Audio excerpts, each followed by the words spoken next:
তো সবাইকে good evening. আজকে আমাদের টপিক হচ্ছে এএনএম, জিএনএম এবং বিএসসি নার্সিং এর মধ্যে কোনটা বেটার তোমাদের জন্য। তোমরা সবাই এএনএম জিএনএম এক্সামও দিয়েছো, বিএসসি নার্সিং এক্সামও দিয়েছো, তাই তো? এবার অনেকেই ভাবছে যে সবার মোটামুটি একটা এক্সাম হয়েছে, আজকে অ্যান্সার কি অফিসিয়াল মডেল অ্যান্সার কিও দিয়ে দিয়েছে তোমাদের। ঠিক আছে, আচ্ছা একটু দাঁড়াও তো, জাস্ট একটু দাঁড়াও।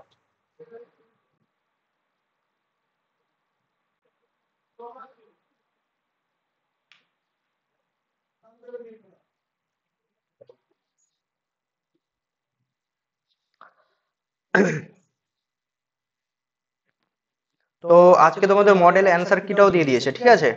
এবার সবাই মিলিয়ে নিয়েছো, মোটামুটি একটা স্কোর তোমাদের এসছে, তাই তো? সবাই জেনে গেছো নিজেদের স্কোর, যে অ্যান্সার কি মেলানোর পর কত আসছে, তাই তো? এবার সেই হিসাবে তোমাদের ডিসিশন নিতে হবে, কে এএনএম করবে, কে জিএনএম করবে, বা কেউ কেউ বিএসসি নার্সিং জেন পাস ইউজি এক্সাম দিয়েছে, তারা জেন পাস ইউজিতেও যেতে পারে, ঠিক আছে। তো এই তিনটের মধ্যে কোনটা বেটার হবে সেই সম্পর্কেই আজকে আলোচনা করব, ঠিক আছে। দেখো, সবাই স্ক্রিন দেখতে পাচ্ছ এখানে, তাই তো? স্ক্রিনে আমাদের আজকের আলোচ্য বিষয় হচ্ছে কি,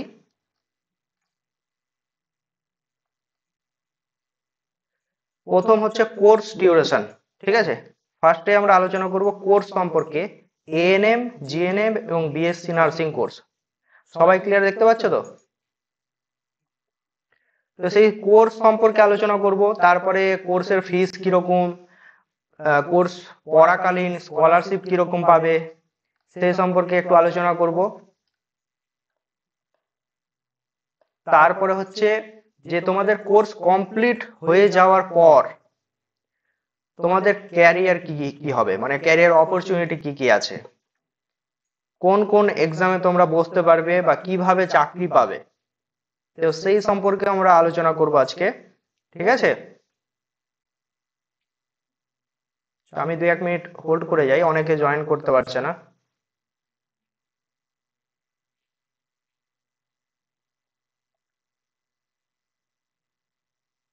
ঠিক আছে,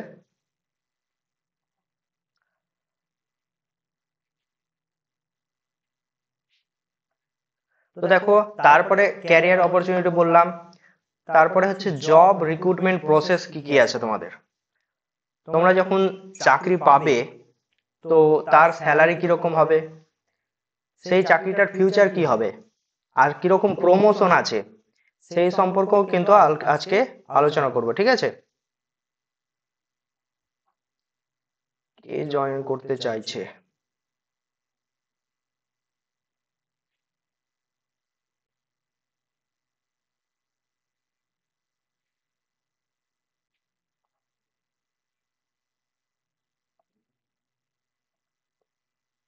যাই হোক, তো দেখো, ফার্স্ট পয়েন্ট হচ্ছে আমাদের কোর্স ডিউরেশন।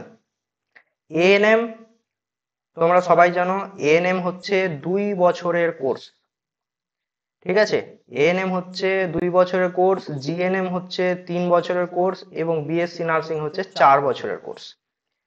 তো এই 2 বছরে কি 2 বছরই তোমাদের পড়াশোনা করতে হবে সেটা কিন্তু নয়। 2 বছর মানে হচ্ছে 24 মান্থস, যার মধ্যে 18 মাস তোমাদের থিওরি এবং প্র্যাকটিক্যাল সেই সমস্ত পড়াশোনা করতে হবে, তার সঙ্গে কিছু ল্যাবও আছে, ঠিক আছে।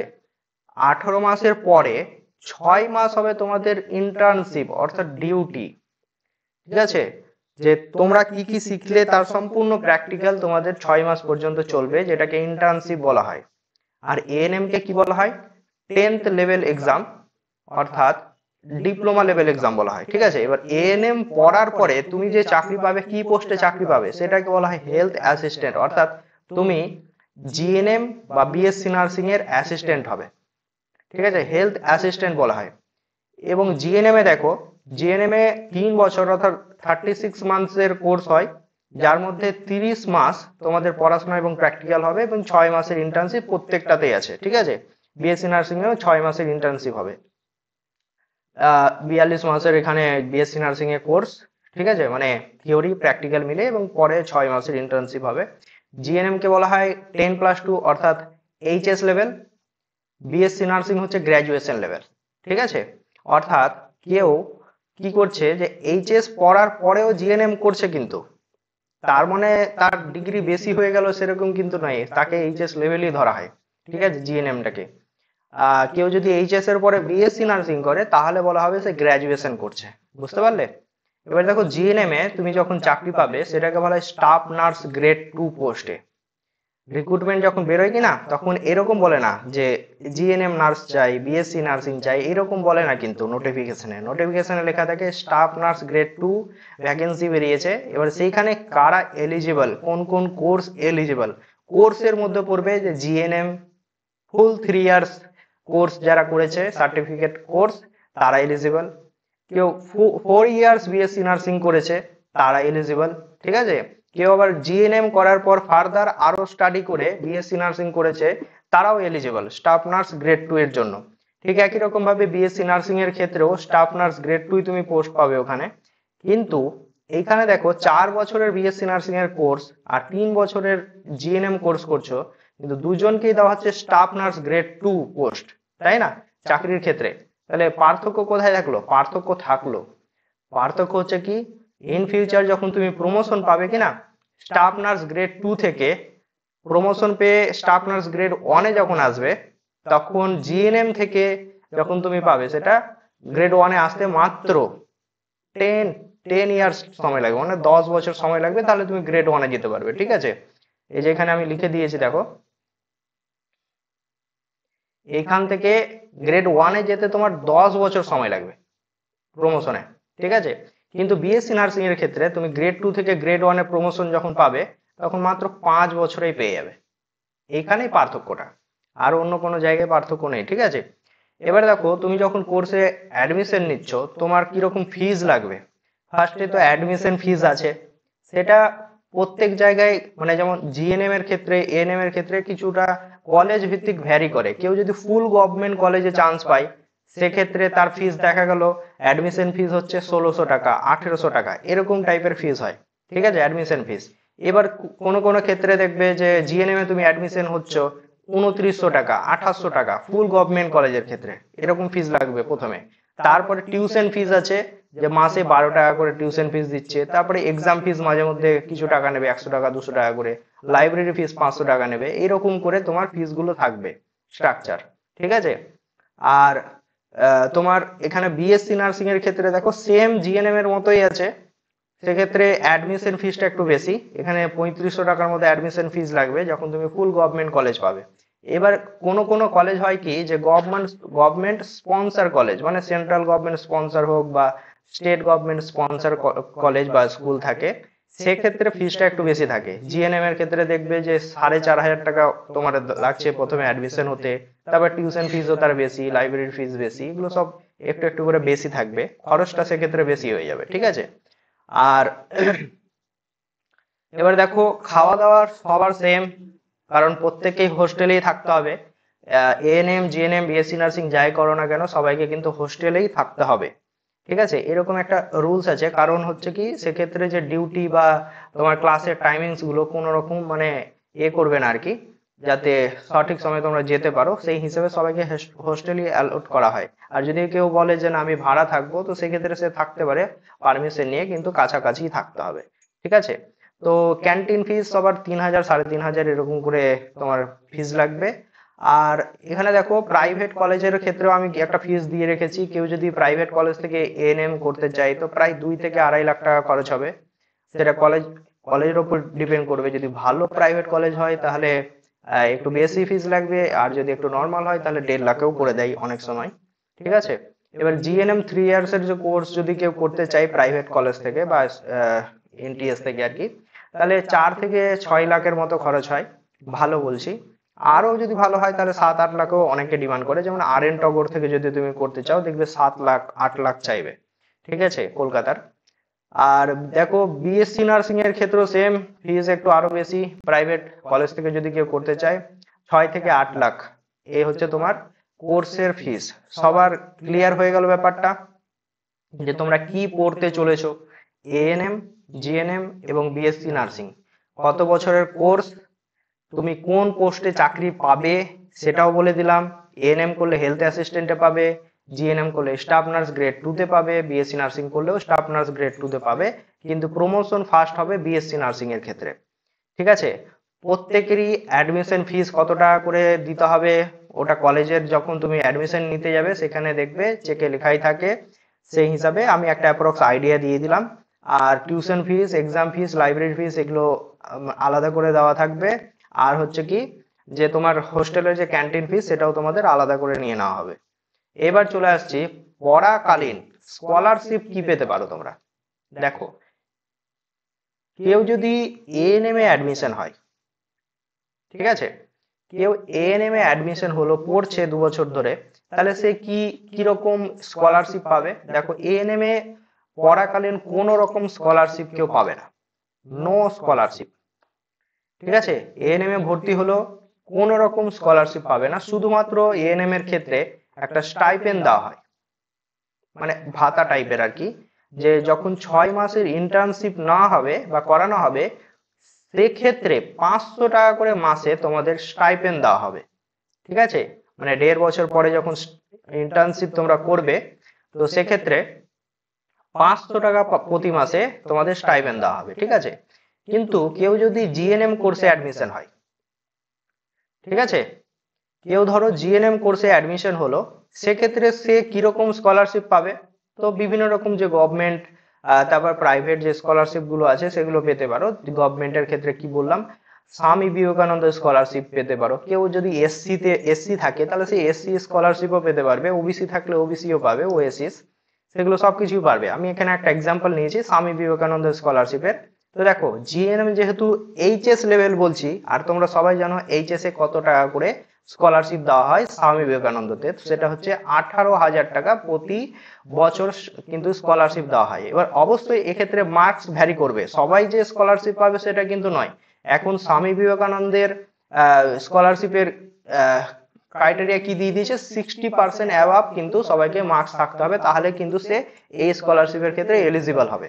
ঠিক আছে, আগে 75% ছিল, এখন 60%-এর বেশি কিন্তু তোমাকে মার্কস লাগবে, তাহলে তুমি এই স্কলারশিপ পাওয়ার জন্য এলিজিবল হবে। ঠিক আছে, এবার দেখো, বিএসসি নার্সিং যখন কেউ করতে যাবে সেটা গ্র্যাজুয়েশন লেভেল হয়ে যাচ্ছে, আর গ্র্যাজুয়েশন করাকালীন স্বামী বিবেকানন্দের ফিস মানে স্কলারশিপ যে দেওয়া হয় সেটা হচ্ছে 60,000 টাকা প্রতি বছর, অর্থাৎ 5,000 টাকা করে প্রতি মাসে দেওয়া হয়। ঠিক আছে, এবার এরও ক্রাইটেরিয়া আছে, তোমাকে অবশ্যই আগের বছরে 60% অ্যাবাভ এখানে মার্কস থাকতে হবে। মানে ধরো কেউ রিসেন্টলি এইচএস করে জিএনএম বা বিএসসি নার্সিং এ ভর্তি হলে, তাহলে সে কি প্রথম বছরেই স্কলারশিপ পেয়ে যাবে? সেক্ষেত্রে তখনই পাবে যদি তোমার এইচএস এ 60%-এর বেশি মার্কস থাকে, তবে সেই রেজাল্ট দেখে কিন্তু তুমি ফার্স্ট ইয়ারে স্কলারশিপটা পাবে। সেকেন্ড ইয়ারে একই রকম ভাবে ফার্স্ট ইয়ারের রেজাল্ট দেখিয়ে স্কলারশিপ পাবে। আর প্রত্যেকটা পেপার তোমার ক্লিয়ার থাকতে হবে, কোনো রকম কোনো পেপারে ফেল হওয়া চলবে না, এবং প্রত্যেকটা পেপারে 60% অ্যাবাভ মার্কস থাকতে হবে। ঠিক আছে, তো সেক্ষেত্রে তুমি স্বামী বিবেকানন্দ স্কলারশিপে এলিজিবল হবে। এবার দেখো, জিএনএম কোর্স করাকালীন যখন তোমার 2.5 বছরের কোর্স কমপ্লিট হয়ে যাবে তখন তুমি ইন্টার্নশিপের জন্য এলিজিবল হবে, সেক্ষেত্রে তোমাকে স্টাইপেন্ড দেওয়া হবে। আর স্টাইপেনে ডিউটি যেরকম নর্মাল হয় সবার সেরকমই ডিউটি হবে, মর্নিং ডিউটি পড়বে, তারপর হচ্ছে নাইট শিফট পড়বে, তারপর হচ্ছে তোমার বি শিফট পড়বে, এ বি এবং সি শিফট, 3টে শিফটে ডিউটি হয়, সেরকমই পড়বে আর কি। তো তো এই 6 মাস ইন্টার্নশিপের ক্ষেত্রে তোমাকে 1,500 টাকা করে মাস দেওয়া হবে জিএনএম এ। ঠিক আছে, এবং বিএসসি নার্সিং এর ক্ষেত্রে সেক্ষেত্রে 5,000 টাকা মাস দেওয়া হবে স্টাইপেন্ড লাস্ট 6 মাস ইন্টার্নশিপে। সবার ক্লিয়ার আমি যতটা বললাম?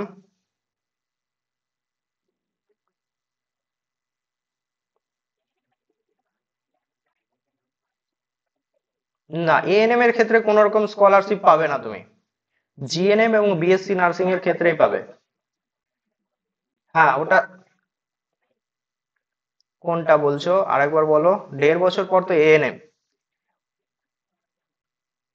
1.5 বছর পর আমি, হ্যাঁ ওটা 500 টাকা। হ্যাঁ, 500 টাকা গভর্নমেন্টও পাবে, প্রাইভেট থেকে কেউ যদি করো তাহলে সেক্ষেত্রে প্রাইভেট থেকেও পাবে। ঠিক আছে, কিন্তু এটা মেনলি হচ্ছে গভর্নমেন্ট কলেজের জন্য। আমি ওটাই বলছি আমি ওটাই বলছি যে এটা শুধুমাত্র গভর্নমেন্ট কলেজের জন্য। কারণ বর্তমানে কি হয়েছে, আগে এএনএম কোর্সটা প্রাইভেট কলেজেও হতো, কিন্তু 1-2 বছর থেকে এএনএম কোর্স কিন্তু প্রাইভেট কলেজ আর হয় না বা স্কুলে হয় না। বুঝতে পারলে? তো শুধুমাত্র গভর্নমেন্ট কলেজই তোমার হাতে থাকলো। এবার জিএনএম হচ্ছে তুমি গভর্নমেন্ট থেকেও করতে পারো, প্রাইভেট থেকেও করতে পারো। তো প্রাইভেটে স্টাইপেন্ড ফ্যাসিলিটিস দেওয়া হয় না, ঠিক আছে? তুমি যে বিএসসি নার্সিং ই করো, তারপর জিএনএম ই করো, স্টাইপেন্ড এখানে পাবে না তুমি। ওটা হচ্ছে কি তোমার প্র্যাকটিক্যাল হিসেবে তারা ধরে নেবে, কোনো রকম স্টাইপেন্ড তোমাকে দেবে না। কিন্তু এটা গভর্নমেন্ট কলেজে যদি পাও তাহলেই তুমি এই সুবিধাটা পাবে। বুঝতে পারলে? আর তার সঙ্গে স্কলারশিপটা প্রাইভেটে করলেও পাবে, গভর্নমেন্ট কলেজে করলেও পাবে। ঠিক আছে? তাহলে কোর্স সম্পর্কে সব বুঝে গেলে। এইবার চলে আসছি যে ক্যারিয়ার অপরচুনিটি কি কি আছে এবং স্যালারি কিরকম পাবে এএনএম করার পর যদি জব পাও। আমি আমি এটা বলে নিই, তারপরে শুনছি। তো কিরকম স্যালারি পাবে, তোমাদের ডিউটি কিরকম হবে সেই জিনিসগুলো, আর জিএনএম এ কিরকম স্যালারি পাবে এবং বিএসসি নার্সিং করার পরে কিরকম স্যালারি পাবে সেই জিনিসগুলো আমি এখানে এবার আলোচনা করব। ঠিক আছে?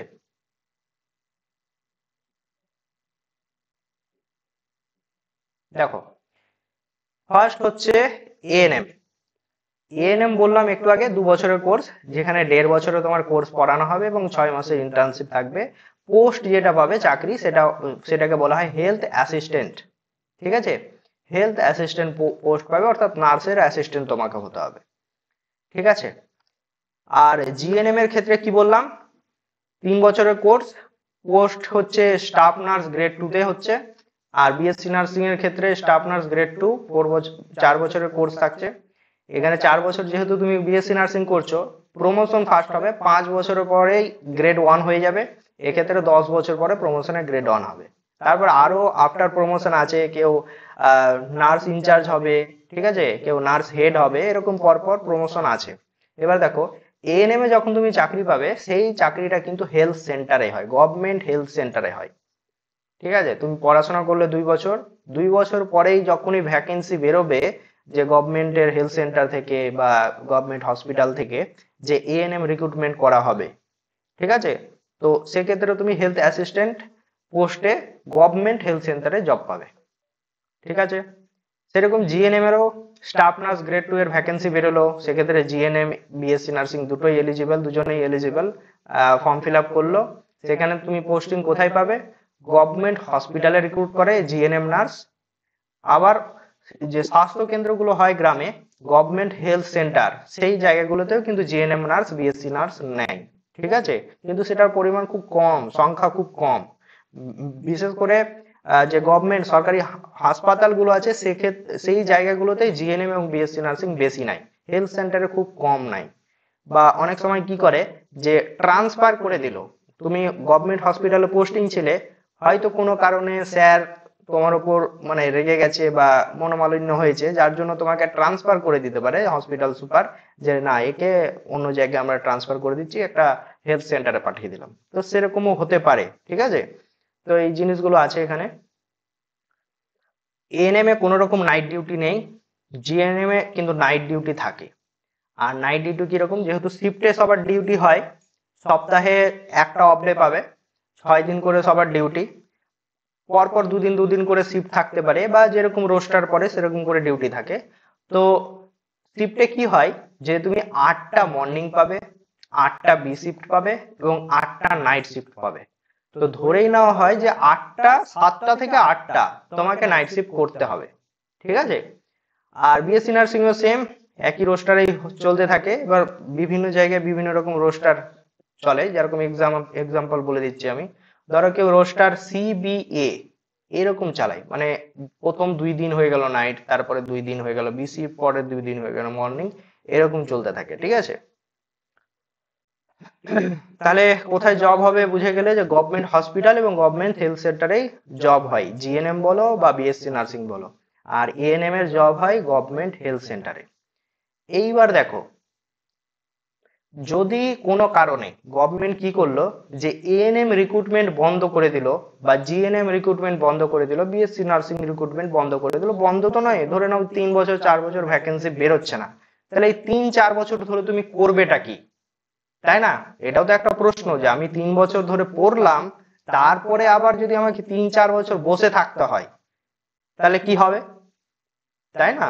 সবাই তো মানে ফ্যামিলি কন্ডিশন ভাবতে পারো বা বলতে পারো যে তুমি 3 বছর 4 বছর ধরে বসে আছো, কোনো জায়গায় কি ফর্ম ফিল আপ করতে পারবে না বা কিছু, এই জিনিসগুলো তো হয় নাকি? তো যেহেতু তুমি জিএনএম কোর্স করছো, এটা হচ্ছে এইচএস লেভেল, তো এইচএস লেভেল এক্সাম তুমি দিতে পাবে যে কোনো জায়গায়। যেমন ধরো রেলের এনটিপিসি থাকছে, এসএসসি গ্রুপ সি থাকছে, যে এইচএস লেভেল 10+2 লেভেল এক্সাম গুলো থাকছে সেগুলো দিতে পারছো। আর বিএসসি নার্সিং যেহেতু এটা নর্মাল মানে একটা গ্রাজুয়েশন কোর্স হচ্ছে, তো গ্রাজুয়েশন লেভেল তুমি যে কোনো এক্সাম, গভর্নমেন্ট এক্সামও দিতে পারবে। তার সঙ্গে সঙ্গে তুমি যেহেতু নার্সিং করেছো, তো সেই নার্সিংটাও প্র্যাকটিস করতে পারবে কোথা থেকে? প্রাইভেট কোনো নার্সিং হোম থেকে। ঠিক আছে? তো প্রাইভেট নার্সিং হোমে তুমি যদি জিএনএম এ মানে কাজ করো আর কি, চাকরি করো, তাহলে মোটামুটি একটা স্যালারি দেয় 8 থেকে 12 হাজার টাকা মতো স্যালারি এক্ষেত্রে। এটা অ্যাপ্রক্স।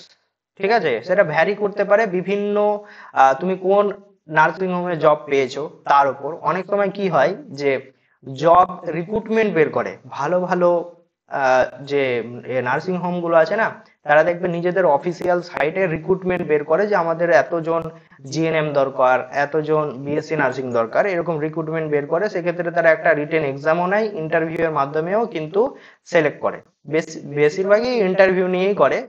প্রাইভেট নার্সিং হোম গুলো তোমার রিটেন এক্সাম নেয় না। ঠিক আছে? তো ইন্টারভিউ নিয়ে সিলেকশন করে আর কি। তো সেক্ষেত্রে মোটামুটি 8 থেকে 12 হাজার এরকম তুমি একটা স্যালারি পাবে জিএনএম এর ক্ষেত্রে। বিএসসি নার্সিং এর ক্ষেত্রে 15 থেকে 18 হাজার প্রতি মাসে স্যালারিটা পাবে। ঠিক আছে? আমি এখানে এক্সাম্পল নিয়ে নিয়েছি। আরএন টগর বলো, অ্যাপোলো বলো, মণিপাল বলো, এগুলো হচ্ছে বড় বড় এ নার্সিং হোম। ঠিক আছে? তো এই হচ্ছে স্কোপ জিএনএম এর ক্ষেত্রে এবং বিএসসি নার্সিং এর ক্ষেত্রে। তুমি রেগুলার যে এক্সাম গুলো হয়, government exam recruitment 10th level, graduation level, সেগুলোও তুমি দিতে পারছো এক। এবং তার সঙ্গে সঙ্গে তুমি প্রাইভেট কোনো হসপিটালেও বা নার্সিং হোমেও প্র্যাকটিস করতে পারছো। ঠিক আছে? কিন্তু এএনএম করলে, এএনএম করলে কিন্তু কোনো রকম প্রাইভেট জবের স্কোপ নেই। যেহেতু এটা 10th লেভেল থাকছে, তুমি মাধ্যমিক অলরেডি পাস করেছো, যদি তুমি গভর্নমেন্ট এক্সামও দাও তো তুমি মাধ্যমিকের উপর বেস করে এক্সাম দেবে। এএনএম এর উপর কোনো রকম কিন্তু কোনো রিক্রুটমেন্ট হয় না। ঠিক আছে? তো কোনো গভর্নমেন্ট এক্সাম তুমি দিতেও পারবে না, আর কোনো প্রাইভেট কোম্পানিতে জবও পাবে না, এএনএম তারা নেয় না। তো শুধুমাত্র তোমার হাতে থাকলো কি, যে হেলথ সেন্টার যদি গভর্নমেন্ট ভ্যাকেন্সি বের করে তাহলে তুমি জব পাবে, যদি বের করা বন্ধ করে দেয় কিন্তু জব পাবে না। বুঝতে পারলে? কিন্তু জিএনএম এবং বিএসসি নার্সিং এই রিক্রুটমেন্ট কিন্তু কোনোদিনও বন্ধ হবে না, কারণ যত হসপিটাল দেখতে পাচ্ছ দিন দিন হসপিটালের সংখ্যা বেড়ে যাচ্ছে, প্রাইভেট বলো গভর্নমেন্ট বলো, সেক্ষেত্রে কিন্তু নার্স দরকার। এমন নয় যে আমাদের কম নার্সে চলে যাবে, এই জিনিসটা কিন্তু কম মানে হয় না, চিকিৎসা ক্ষেত্রে হয় না সাধারণত। কারণ কি, একটা পেশেন্ট যদি মারা যায় চিকিৎসার অভাবে, কিন্তু অনেক বড় ঝামেলা হয়ে যেতে পারে। তো সেক্ষেত্রে সেটা করা হয় না। প্রতি 2 বছর অন্তর অন্তর কিন্তু রিক্রুটমেন্ট চলতেই থাকে নার্সের। তো জিএনএম এবং বিএসসি নার্সিং মানে একটা স্কোপ তোমার থাকছেই। বুঝতে পারলে? কিন্তু হেলথ সেন্টারের রিক্রুটমেন্ট কিন্তু আহ, মানে নেয়, এমন করে রিক্রুটমেন্টটা এরা করছে এএনএম এর ক্ষেত্রে। যদি ধরো এক্সাম্পল হিসেবে বলছি যে 800 ভ্যাকেন্সি এএনএম যদি বের করে মানে তোমাদের সিট ম্যাট্রিক্সে, ঠিক আছে, পরের বছর আবার 800 জন এএনএম পড়বে। তো ভ্যাকেন্সি 1 বছর 2 বছর পর অন্তত পক্ষে 750 800 এর কাছাকাছি একটা ভ্যাকেন্সি বের করে, যাতে যতজন এএনএম পড়েছিল ততজন পেয়ে যায়। কিন্তু 2 বছর থেকে দেখছি এই ভ্যাকেন্সিটা কিন্তু কমে গেছে, 350 নিচ্ছে, 400 নিচ্ছে। 2023-এর রিক্রুটমেন্টে দেখবে যে 427 খানা ভ্যাকেন্সি বের করেছিল, নিয়েছে 309 জন। এরকম করে ভ্যাকেন্সি কিন্তু বের হয় আর কি এএনএম এ। তাহলে সেক্ষেত্রে দেখো 40 থেকে 50% কিন্তু জব পাচ্ছে, বাকিরা কিন্তু বসে থাকছে। তারা কিন্তু অন্য জায়গায় প্রাইভেট কোনো নার্সিং হোমেও কিন্তু জব পাবে না। বুঝতে পারলে আমি কি বলতে চাইছি? এবার এখানে যে 800 জন এএনএম পড়ছে, 800 জনের মধ্যে সবাই মেরিটোরিয়াস হবে না। অ্যাভারেজ থাকবে, কেউ কেউ ভালো থাকবে, কেউ একটু খারাপ থাকবে, তাই না? তো হেলথ অ্যাসিস্ট্যান্টে যখন রিক্রুটমেন্ট বেরোবে সেটা ইন্টারভিউ এর বেসিসে হয়। বর্তমানে এখন কিন্তু এক্সাম, সিবিটি এক্সামের মাধ্যমে রিক্রুটমেন্টটা হবে। ঠিক আছে? তো সেক্ষেত্রে তুমি আবার একটা এক্সাম দেবে কম্পিটিটিভ লেভেল, সেখানে সবাই কিন্তু চান্স পাবে না, প্রথমবারই যে সবাই চাকরি পেয়ে যাবে এরকম কিন্তু নয়, অনেকে কিন্তু বসে থাকতেও হতে পারে। তবে একটা জিনিস কি, এএনএম এর ক্ষেত্রে রিক্রুটমেন্টটা অনেক ফাস্ট, কারণ 6 মাস পর পর বা 1 বছর পর পর কিন্তু এএনএম রিক্রুটমেন্ট হয়, কম ভ্যাকেন্সি হলেও হয়। মানে আগে হতো, এখন কমে গেছে এটা। মানে আমি বলতে চাইছি কি, এএনএম এর রিক্রুটমেন্ট এখন কিন্তু দিনে দিনে কমে যাচ্ছে, ঠিক আছে। কিন্তু জিএনএম এবং বিএসসি নার্সিং এর রিক্রুটমেন্ট কিন্তু মানে স্টেট গভর্নমেন্ট হসপিটাল শুধু বের করে না, কিন্তু এক্ষেত্রে তোমার সেন্ট্রাল গভর্নমেন্ট হসপিটাল গুলো বের করে, তারপরে পিএসইউ হসপিটাল গুলো, যে পাবলিক সেক্টর আন্ডারটেকিং এ অনেকগুলো যে কোম্পানি আছে, ঠিক আছে, মিনিরত্ন বলো মহারত্ন বলো, তো সেক্ষেত্রে সেই হসপিটাল গুলোতে কিন্তু নার্স রিক্রুটমেন্ট করে। তো সেই জায়গাগুলোতে তুমি জিএনএম আর বিএসসি নার্সিং করে থাকলে রিক্রুটমেন্টের চান্স পাবে কিন্তু, ঠিক আছে, বুঝতে পারলে। আর তাছাড়া তো প্রাইভেট নার্সিং হোম গুলো আছেই। তার মানে একটা জিনিস এখান থেকে ক্লিয়ার হয়ে গেল, যদি তুমি এএনএম করো হয়তো তুমি জব পেয়ে যাবে, হ্যাঁ, আর সেই জবটা শুধুমাত্র হেলথ সেন্টারে হবে। তার মানে কি, তোমার স্কোপটা কিন্তু কমে গেল, একটাই টার্গেট তোমার। কিন্তু জিএনএম বা বিএসসি নার্সিং কেউ যদি করে থাকে, সে কিন্তু বসে থাকবে না, হয়তো 1-2 বছর বসে থাকছে, কিন্তু স্টেট গভর্নমেন্টও ভ্যাকেন্সি বের করে, সেন্ট্রাল গভর্নমেন্ট হসপিটালও তোমার ভ্যাকেন্সি বের করছে, পিএসসি হসপিটাল গুলো ভ্যাকেন্সি বের করে, তারপর রেলওয়ে, প্যারামেডিক্যাল এবং নার্স রিক্রুটমেন্টও কিন্তু প্রত্যেক বছর চলছে, সেক্ষেত্রেও কিন্তু একটা রিক্রুটমেন্ট থাকছে, বুঝতে পারলে। আর সঙ্গে সঙ্গে প্রাইভেট নার্সিং হোম গুলো স্কোপ থাকছে জিএনএম এবং বিএসসি নার্সিং এর ক্ষেত্রে, বোঝা গেল। তো এএনএম করে চাকরি পাওয়াটা কিন্তু সোজা, কিন্তু ফিউচার নেই, বলতে গেলে ফিউচার কোনো রকম নেই, কোনো রকম প্রমোশন তুমি পাবে না, এবং তোমার স্কোপটা কমে যাচ্ছে, ঠিক আছে। আমি এখানে লিখেও দিয়েছি, দেখো, যে যদি এএনএম করো 6 মাসের মধ্যে হয়তো চাকরি পেয়ে যাবে, বা 1 বছরের মধ্যে চাকরি পেয়ে যাবে, কারণ ভ্যাকেন্সি বেরিয়ে যাবে হেলথ সেন্টারে। জিএনএম এর ক্ষেত্রে হয়তো 1-2 বছর বসে থাকতে হচ্ছে, সেম বিএসসি নার্সিং এর ক্ষেত্রেও হয়তো বসে থাকতে হচ্ছে। কিন্তু দেখো, এইখানে একটা জিনিস মজার বিষয়, যে স্যালারির জিনিসটা যখনই তুমি ভাববে, হ্যাঁ, আরেকটা জিনিস বলে রাখি, এএনএম এর যে মানে কিরকম কাজ, এএনএম এ হেলথ সেন্টারে তোমাকে পেপার ওয়ার্কস বেশি করতে হবে। মানে তুমি হেলথ সেন্টার যাবে, সেখানেও পেপার ওয়ার্কস করছো, তারপরে গ্রামে গ্রামে যাবে ভিজিট করতে, সেখান থেকে ডেটা কালেকশন, এবং সেটা বাড়িতে যখন আসবে তারপরেও দেখছো তোমাকে খাতার কাজ করতে হচ্ছে, শান্তি কিন্তু থাকবে না, ঠিক আছে। ফিক্সড ডিউটি থাকবে 10টা থেকে 5টা, কোনো রকম শিফটিং ডিউটি থাকে না। কিন্তু জিএনএম এর ক্ষেত্রে শিফটিং ডিউটি থাকে, 8 ঘন্টা তুমি যদি হসপিটালে পার করে দিতে পারো, তাহলে কিন্তু আর তোমাকে কেউ কিছু জিজ্ঞেসও করবে না, তুমি শান্তিতে বাড়িতে এসে ঘুমোতে পারবে, ঠিক আছে। আর বিএসসি নার্সিং এর ক্ষেত্রেও সেম শিফটিং ডিউটি হয়, 8 ঘন্টা ম্যাক্সিমাম, অনেক সময় ওটি ফোটি থাকে 2 ঘন্টা এক্সট্রা, এরকম অনেক সময় করতে বলে, ঠিক আছে। এবার আমি চলে আসছি স্যালারির ব্যাপারটাই।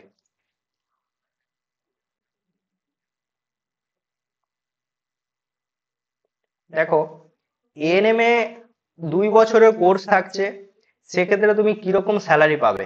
বেসিক পে হচ্ছে, বেসিক পে মানে বুঝতেই পারছো যে প্রত্যেকটা রিক্রুটমেন্টের একটা লেভেল হয়, ঠিক আছে। স্টেট গভর্নমেন্ট যে পে লেভেল হয় সেটা রোপা বলা হয়, ঠিক আছে। আর সেন্ট্রাল গভর্নমেন্টের ক্ষেত্রে তোমরা সবাই জানো যে কি থাকে, ওখানে পে লেভেল থাকে, তাই না, পে কমিশন হিসাবে। এখন যেমন চলছে 7th পে কমিশন, পরের বছর থেকে 8th পে কমিশন হবে, তো সেই হিসেবে একটা লেভেল সেট করা আছে, যাতে ওই লেভেল হিসেবে যে টাকাটা দেওয়া হবে, সেই টাকাটা প্রত্যেক মাসে, মানে মানুষের যে মিনিমাম খরচ তার থেকে যাতে বেশি হয়, মানুষের কিছুটা আয়ও হয়, মানে ইনকামও হয়, ওই হিসাবে সেট করা আছে, ঠিক আছে। তো দেখো, স্টেট গভর্নমেন্টে রোপা হিসেবে চলা হয়। এর বেসিক পেমেন্ট, এএনএম এর ক্ষেত্রে বেসিক পেমেন্ট হচ্ছে কি, মানে বেসিক পে 22,700 টাকা, মানে এটা মিনিমাম যে টাকা আর কি। এর ওপর অনেক রকম ভাতা অ্যাড হয়, ডিএ অর্থাৎ ডিয়ারনেস অ্যালাউন্স অ্যাড হয়ে যায়। মানে ধরো তুমি কি করলে, যে কোনো বছরের শুরুতে 22,700 টাকা পাচ্ছ, ঠিক আছে। 6 মাস 7 মাস পর সেই বাজারের যে মূল্য আছে, জিনিস দ্রব্যের মূল্য সেম থাকবে কি, সেম তো থাকবে না, দিন দিন মূল্য বাড়ছে, তাহলে জানুয়ারি মাসে 22,700 টাকায় তুমি যে মিনিমাম ফ্যামিলির জন্য যে জিনিসপত্র কিনে তোমার যতটা টাকা বাঁচছিল, 6-7 মাস পর কি সেম বাঁচবে বা সেম টাকা খরচ হবে? তোমার হবে না, কারণ জিনিসপত্র বা দ্রব্যের মূল্য বেড়ে গেছে। ওই হিসেবে তোমাদের ডিআরএস অ্যালাউন্স দেওয়া হয়, ঠিক আছে, বাড়তি ভাত্তা বলা হয় এটাকে। তো এখন স্টেট গভর্নমেন্টে 18% ডিএ দেওয়া হচ্ছে, আর সেন্ট্রাল গভর্নমেন্টে 58% ডিএ দেওয়া হচ্ছে, ঠিক আছে। তো এখানে ডি এর পার্থক্য আছে, সেম এখানে নেই আমাদের স্টেট গভর্নমেন্ট এবং সেন্ট্রাল গভর্নমেন্টের ক্ষেত্রে। বুঝতেই পারছো যে 58% ডিএ মানে বাড়তি ভাতা বা, আর এখানে 18% ডিএ, দুটোর মধ্যে কিন্তু হিউজ ডিফারেন্স আছে। ওই জন্য সেন্ট্রাল গভর্নমেন্ট এমপ্লয়ির স্যালারি অনেক বেশি হয় স্টেট গভর্নমেন্ট এমপ্লয়ির থেকে। বুঝতে পারলে? ঠিক একরকমই দেখো, এখানে আমি যেটা বলছিলাম যে বেসিক পেমেন্ট 22,700 টাকা থাকছে, ডিএ 18% এই বেসিক পেমেন্টের ওপর হয়, তাহলে 4,086 টাকা। এবং এইচআরএ, এবার এইচআরএ আমি কেন ফাঁকা রেখেছি, এটা ডিপেন্ড করে যে তুমি কোন সিটিতে জব পাচ্ছ। তো 3 রকম সিটি হয়, এক্স সিটি হয়, ওয়াই সিটি হয় এবং জেড সিটি হয়। যদি দেখবে কলকাতা, বড় বড় শহর যেগুলোতে খরচ বেশি, সেগুলোকে এক্স সিটি হিসাবে মেনশন করা আছে।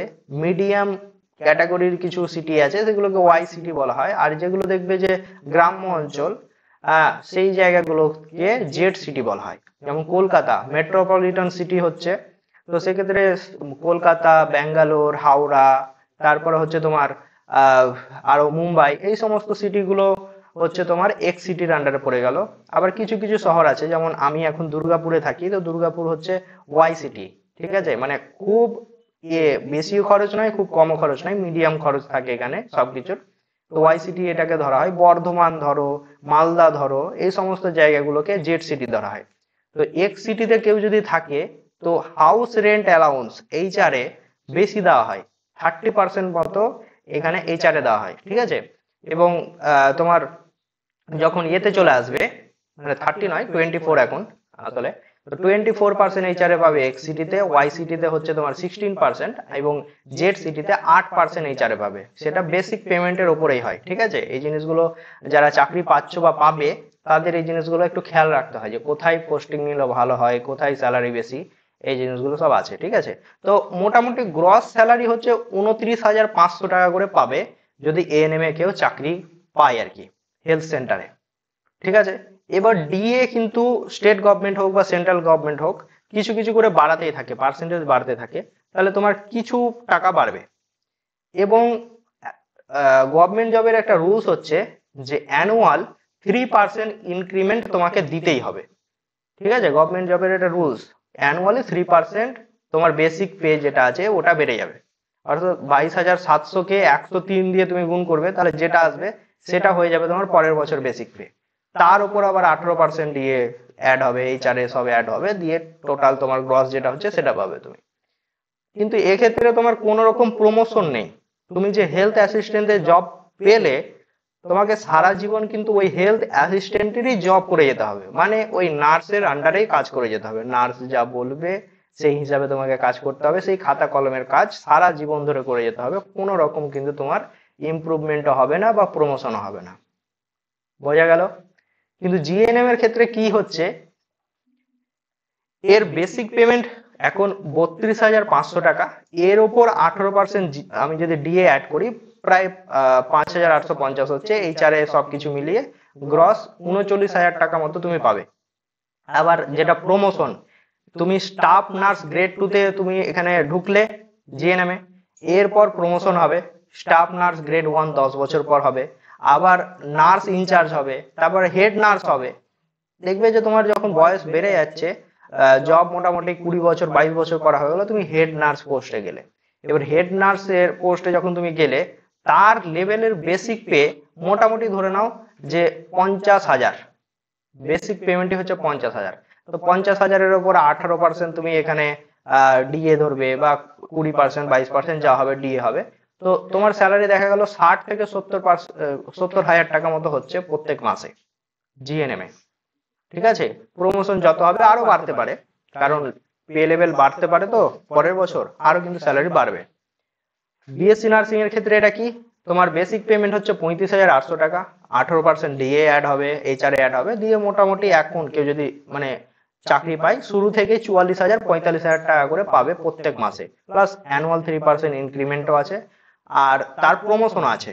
ঠিক আছে, এর প্রমোশন খুব ফাস্ট জিএনএম এর তুলনায়। তুমি স্টাফ নার্স গ্রেড 2 তে চাকরি পেলে 5 বছর পরে গ্রেড 1, তারপরে আবার তোমার নার্স ইনচার্জ হয়ে যাবে, নার্স হেড হয়ে যাবে, এরকম করে করে প্রমোশন হয়।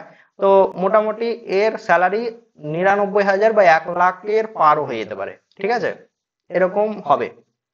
এবার বিএসসি নার্সিং শুধুমাত্র কি হসপিটালেই হয়, সেটাও আমি এখানে আলোচনা করব।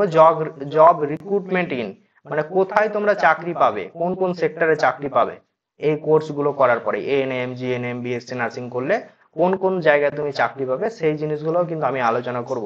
অনেক সময় কি হয়, অনেকের আইডিয়া থাকে না, পড়াশোনা করে নিলাম কিন্তু চাকরি কিভাবে পাবো, কোথায় অ্যাপ্লাই করতে হবে, কোন কোন সেক্টরে আমি চাকরি পেতে পারি, যার জন্য আমাকে প্রিপারেশন নিতে হবে, কোথায় কোথায় ভ্যাকেন্সি বেরোতে পারে, সেই জিনিসগুলো আমাকে নজর রাখতে হবে। এই জিনিসগুলো জানে না বলে কি হয় যে তাদের চাকরি পেতে অনেকটা দেরি হয়ে যায়, তাই না? ভ্যাকেন্সি খেয়ালই করলো না। অনেকেই দেখবে, তোমরা তোমরা নয়, যতজন এএনএম এবং জিএনএম বা বিএসসি নার্সিং করছে ম্যাক্সিমাম 70 থেকে 80% খেয়াল রাখে কি স্টেট গভর্নমেন্টের ভ্যাকেন্সি কবে বেরোবে, এটাই তো মাথায় থাকে সবার, তাই না? Yes, আমাদের যে স্টেট গভর্নমেন্ট আছে, রাজ্য সরকার, কখন আমাদের রিক্রুটমেন্ট করবে বা বের করবে, এটাই তো মাথায় থাকে। কিন্তু কারো মাথায় থাকে না যে আরে বাবা, সেন্ট্রাল গভর্নমেন্টও তো নার্স নিচ্ছে, পিএসইউ হসপিটাল গুলোও তো নার্স নেয়, তাই না? এই সমস্ত জায়গাগুলোতেও কিন্তু তোমরা জব পাবে। অনেক সময় দেখবে যে এনটিএস, নার্সিং ট্রেনিং স্কুল বা কলেজ, সেই সমস্ত জায়গাতে ফ্যাকাল্টি রিক্রুটমেন্ট হয়, অর্থাৎ টিচার বলো, লেকচারার বলো, প্রফেসর বলো, সেই সমস্ত জায়গাতেও কিন্তু রিক্রুটমেন্ট হয় টিচিং এর জন্য। সেগুলো তোমাদেরকে খেয়াল রাখতে হবে, বুঝতে পারলে? শুধুমাত্র হসপিটালে জব করবো সেটা কিন্তু নয়, বুঝলে? এবার দেখো কোথায় কোথায় তোমরা জব পাবে, জব রিক্রুটমেন্ট ইন, অর্থাৎ কোথায় চাকরি পাবে। স্টেট গভর্নমেন্টের ক্ষেত্রে আমি বললাম ব্যাপারটা, যে হয় হেলথ সেন্টার হবে, নালে গভর্নমেন্ট হসপিটালে তুমি চাকরি পাবে, তাই না? এএনএম রা হেলথ সেন্টারে পাবে, যেটা হেলথ অ্যাসিস্ট্যান্ট বলছি, জিএনএম রা স্টাফ নার্স গ্রেড 2 হিসাবে গভর্নমেন্ট হসপিটালে চাকরি পাবে। বিএসসি নার্সিং ও সেম, গভর্নমেন্ট হসপিটালেই পাবে, ওটা আমি আর এক্সট্রা করে আর বলছি না। সেন্ট্রাল গভর্নমেন্টের আন্ডারে অনেকগুলো সেক্টর আছে, সেই সমস্ত জায়গাতে তো হসপিটাল আছে, প্রি ট্রিটমেন্ট করাই দেখবে যে সেন্ট্রাল গভর্নমেন্ট এমপ্লয়ীদের। যেমন হচ্ছে রেলওয়ে হসপিটাল, সেখানেও তো ডাক্তার আছে, নার্স আছে, তাই না? তো তাদেরও কিন্তু রিক্রুটমেন্ট আলাদা করা হয়। তোমরা দেখবে যে এবছরও ভ্যাকেন্সি বেরিয়েছে, আগের বছরও ভ্যাকেন্সি বেরিয়েছিল প্যারামেডিক্যাল, আরআরবি প্যারামেডিক্যাল রিক্রুটমেন্ট বা নার্স রিক্রুটমেন্ট, সেখানে দেখবে নোটিফিকেশনে যাবে, অনেক সময় নার্স রিক্রুটমেন্ট হয়, প্যারামেডিক্যালের সঙ্গে নার্সও রিক্রুটমেন্ট হয়। ডিএমএলটি কেউ করেছে, বিএমএলটি কেউ করেছে, তো সেগুলো প্যারামেডিক্যালে পড়ে গেল, নার্সও কিন্তু রিক্রুটমেন্ট হয়, সেই জিনিসগুলো খেয়াল রাখতে হবে তোমাদের, ঠিক আছে? মেল নার্স, ফিমেল নার্স, এগুলো কিন্তু রিক্রুটমেন্ট হয়। পিএসইউ, পাবলিক সেক্টর আন্ডারটেকিং এর আন্ডারে অনেকগুলো সেক্টর আছে বা কোম্পানি আছে, হ্যাঁ, সবাইকে মিলে পিএসইউ বলা হয়। তো তাদেরও কিন্তু নিজস্ব হসপিটাল আছে, যেমন সেল, তোমরা সবাই জানো যে আমি এখন বর্তমানে সেলে জব করছি। তো সেলে মানে আমি দুর্গাপুরে আছি, আর এর নিজস্ব হসপিটাল হচ্ছে দুর্গাপুর মেন হসপিটাল, যেটা বলে। তো এই হসপিটালে কিন্তু ডাক্তারও আছে, নার্সও আছে, সবকিছু আছে, ঠিক আছে? আর এখানে যে সমস্ত এমপ্লয় থাকে তার ফুল ফ্যামিলির ট্রিটমেন্ট ফ্রি। মানে সেইলের হসপিটাল বলো, ভেলোরও সেম, এটা একটা পিএসইউ, আইএসইউএল বলো, বেল বলো, ওএনজিসি বলো, সিআইএল বলো, তো এরকম অনেক পিএসইউ কোম্পানি আছে যাদের কিন্তু নিজস্ব হেলথ ট্রিটমেন্টের জন্য হসপিটাল করা আছে, ঠিক আছে? তো সেই সমস্ত জায়গাতেও কিন্তু রিক্রুটমেন্ট হয় নার্স। আর একটা বলে দিচ্ছি, ডিফেন্সেও দেখবে নিজস্ব হসপিটাল আছে, ঠিক আছে? সেক্ষেত্রেও কিন্তু নার্স বা ডাক্তার রিক্রুটমেন্ট হয়। তো সেই জায়গাগুলোতেও তোমাদের একটু খেয়াল রাখতে হবে যে রিক্রুটমেন্ট কোথায় কোথায় বেরোচ্ছে, ঠিক আছে? এতগুলো জায়গায় কিন্তু রিক্রুটমেন্ট তোমাদের হয়। আর প্র্যাকটিসের জন্য তোমরা কখনোই নার্সিং পড়ার পরে বসে থাকবে না। যার যত বলতে গেলে এক্সপেরিয়েন্স হবে, সে কিন্তু ইন্টারভিউতে তত বেশি অ্যাডভান্টেজ পাবে। যার যত বছরের এক্সপেরিয়েন্স সে কিন্তু অ্যাডভান্টেজ বেশি পায়। এক্সপেরিয়েন্সের ওপরও কিন্তু নাম্বার দেওয়া হয়, বুঝতে পারলে, ইন্টারভিউতে। তো কোর্স কমপ্লিট করার পরই চেষ্টা করবে প্রিপারেশন নেওয়ার, 1 নম্বর কাজ হবে সেটাই। তার সঙ্গে সঙ্গে কোনো প্রাইভেট নার্সিং হোমে জব করার, তাহলে তোমার এই এক্সপেরিয়েন্সটাও হয়ে যাবে, বুঝতে পারলে। কারণ তোমরা সঙ্গে সঙ্গে মানে পাস আউট হলে তার সঙ্গে সঙ্গে কিন্তু সার্টিফিকেট পাবে না। তো যতদিন না তোমরা সার্টিফিকেট পাচ্ছ ততদিন পর্যন্ত কিন্তু কোনো রকম এক্সামে তুমি মানে বসতে পারবে না আর কি, ঠিক আছে। তো ততদিন পর্যন্ত তো বসে থাকা যাবে না, প্রাইভেট নার্সিং হোমে প্র্যাকটিস করছো, যে সার্টিফিকেট এলো সেই সার্টিফিকেট দেখিয়ে তুমি আরো ভালো নার্সিং হোমে চাকরি পেতে পারো, প্রাইভেটের কথাই বলছি। এবং গভর্নমেন্ট রিক্রুটমেন্ট যখনই বেরিয়ে গেল তুমি সেটা অ্যাপ্লাই করো, এক্সাম দাও, ভালো করে প্রিপারেশন নিয়ে দেখবে চাকরি হয়ে যায়, ঠিক আছে। কেউ সাধারণত বসে থাকে না। বসে কারা থাকে? যারা এই জিনিসগুলো খেয়াল রাখে না। এই যে আমি এখনই বললাম কোথায় কোথায় রিক্রুটমেন্ট হয়, এগুলো খেয়াল রাখে না, সেই আমাদের রাজ্য সরকারের উপর আশা ভরসা করে বসে থাকে, তারা বসে থাকে, বুঝতে পারলে। যারা কিন্তু পড়াশোনার সঙ্গে যুক্ত থাকে, এই এত কিছু যে আমি জিনিসগুলো বললাম, কোথায় কোথায় রিক্রুটমেন্ট, সবকিছুর নোটিফিকেশন দেখে, রিক্রুটমেন্ট কোথায় হচ্ছে না হচ্ছে, কিরকম ভ্যাকেন্সি আছে, সবকিছুর প্রিপারেশন নিয়ে তারা কিন্তু কখনোই বসে থাকবে না। আর তোমাদের ভ্যাকেন্সি যতটা সিট তোমাদের গভর্নমেন্ট কলেজে আছে সেই হিসাবেই কিন্তু ভ্যাকেন্সি গুলো বেরোয়, যাতে কেউ না বসে থাকে। এটা ইঞ্জিনিয়ারিং নয়, বুঝতে পারলে, যে লাখ লাখ ইঞ্জিনিয়ার বেরিয়ে যাচ্ছে আর ভ্যাকেন্সি মাত্র 4টা 5টা, ওই রকম কিন্তু তোমাদের এখানে হয় না। এবার গভর্নমেন্টের কথা বলছি। এবার অনেকে কি হয়ে গেছে এখন, প্রাইভেট নার্সিং হোম মানে নার্সিং কলেজগুলো বা স্কুলগুলো হয়ে গেছে, সেক্ষেত্রে তো মানে অনেক অনেক স্টুডেন্ট পড়াশোনা করছে, তারা হয়ে যাচ্ছে এক্সট্রা, ওই জন্য কম্পিটিশনটা এখন বেড়ে গেছে। নাহলে কিন্তু আগে এমন হতো যে এএনএম জিএনএম কেউ পড়লো, আগে নম্বরের ভিত্তিতে হতো, মাধ্যমিকের নম্বর ভিত্তিতে এএনএম না হচ্ছে, এইচএস এর নাম্বারের ভিত্তিতে তোমার জিএনএম এসব না হচ্ছে, তখন কিন্তু কোনো রকম কম্পিটিটিভ এক্সাম ছিল না। তো যতজন কলেজে বা স্কুলে চান্স পেলো ততজনে কিন্তু চাকরি পেয়ে যেত। এখন কিন্তু কম্পিটিশন বেড়ে গেছে, ঠিক আছে। যার জন্য এখন মাধ্যমিক এবং এইচএস এর নম্বরের ওপরও কোনো রকম রিক্রুটমেন্ট হবে না। এখন হচ্ছে সিবিটি এক্সাম হবে, কম্পিউটার বেসড টেস্ট। তোমরা সবাই শুনেছো যে এই বছরই 2025 সালে এএনএম জিএনএম আর হচ্ছে তোমার বিএসসি নার্সিং এর যে ভ্যাকেন্সি বেরিয়েছে, মানে 2025-এর মোটামুটি মে জুনের দিকে ভ্যাকেন্সিটা বেরিয়েছিল, ফর্ম ফিল আপ হয়েছিল। তো সেই এক্সামটা কিন্তু সিবিটি মোডে হবে, বুঝতে পারলে। এ হচ্ছে ব্যাপার। তাহলে প্রাইভেট নার্সিং হোমে কিন্তু রিক্রুটমেন্ট হয়, যেটা বললাম যে এএনএম নেয় আর বিএসসি নেয়। এবার দেখো গভর্নমেন্ট জব নার্সিং স্টুডেন্টরা দুই রকম পেতে পারে, একটাকে বলা হয় ক্লিনিক্যাল পোস্ট আর একটা হচ্ছে non clinical post. Clinical post কোনটা? যেটা হসপিটালে সবাই জব করে, শিফটিং ডিউটি, সেটাকে বলা হয় ক্লিনিক্যাল পোস্ট। আর নন ক্লিনিক্যাল হচ্ছে কি, যেটা টিচিং প্রফেশন, টিচার হয়, এনটিএস এর টিচার বা নার্সিং কলেজের টিচার বা লেকচারার, তাদের বলা হয় নন ক্লিনিক্যাল, বুঝতে পারলে। এবার ক্লিনিক্যালে কারা সুযোগ পাবে? জিএনএমও পাবে, বিএসসি নার্সিং স্টুডেন্টরাও পাবে। কিন্তু নন ক্লিনিক্যাল অর্থাৎ টিচিং লাইনে কারা সুযোগ পাবে? শুধুমাত্র বিএসসি নার্সিং এর স্টুডেন্টরাই সুযোগ পাবে টিচিং লাইনে। তো সেক্ষেত্রে এলিজিবিলিটি কি আছে? মিনিমাম এমএসসি পাস থাকতে হবে তাকে। টিচার হতে গেলে এনটিএস স্কুল বা নার্সিং ট্রেনিং স্কুল বা কলেজের এমএসসি ডিগ্রি অবশ্যই থাকতে হবে, মিনিমাম এটা। এবার কেউ পিএইচডিও করে আরো এক্সপিরিয়েন্স নেওয়ার জন্য, যাতে তাড়াতাড়ি সিলেকশন হয়, তাদের অ্যাডভান্টেজ আরো বেশি দেওয়া হয়, বুঝতে পারলে। তো এটা শুধুমাত্র বিএসসি নার্সিং স্টুডেন্টদের জন্য হয়ে যাচ্ছে। তাহলে তোমরা যেহেতু এএনএম এবং জিএনএম পড়ছো, তোমাদের শুধুমাত্র ক্লিনিক্যাল পোস্ট গুলোই থাকবে, অর্থাৎ হসপিটালে জব। ক্লিয়ার? বোঝা গিয়েছে? এতদূর পর্যন্ত সবার ক্লিয়ার? তাহলে আমি যা বললাম সেই হিসাবে সবার কি মনে হচ্ছে? যে আমার মিনিমাম একটা চাকরি দরকার, ন্যূনতম বেতনের একটা সুখের সংসার করব, কোন রকম নাইট ডিউটি করব না, আমি কোন রকম প্রমোশন নেব না, হেক্টিক জব করব না, শান্তির জীবন যদি কেউ কাটাতে চাও তাহলে এএনএম পড়ো। আর যদি কেউ ভাবে যে না আমি ফার্দার আরো ভালো ভালো জায়গায় যাব, ভালো চাকরি পাবো, ভালো স্যালারি পেতে আমি পারবো আর কি, বা পড়াশোনায় আমি ভালো, আমার গ্রোথ মানে বেশি হবে, তাহলে সেক্ষেত্রে তোমাকে কি করতে হবে? জিএনএম নাও, তাহলে তোমার কেরিয়ার অপরচুনিটি বেশি আছে।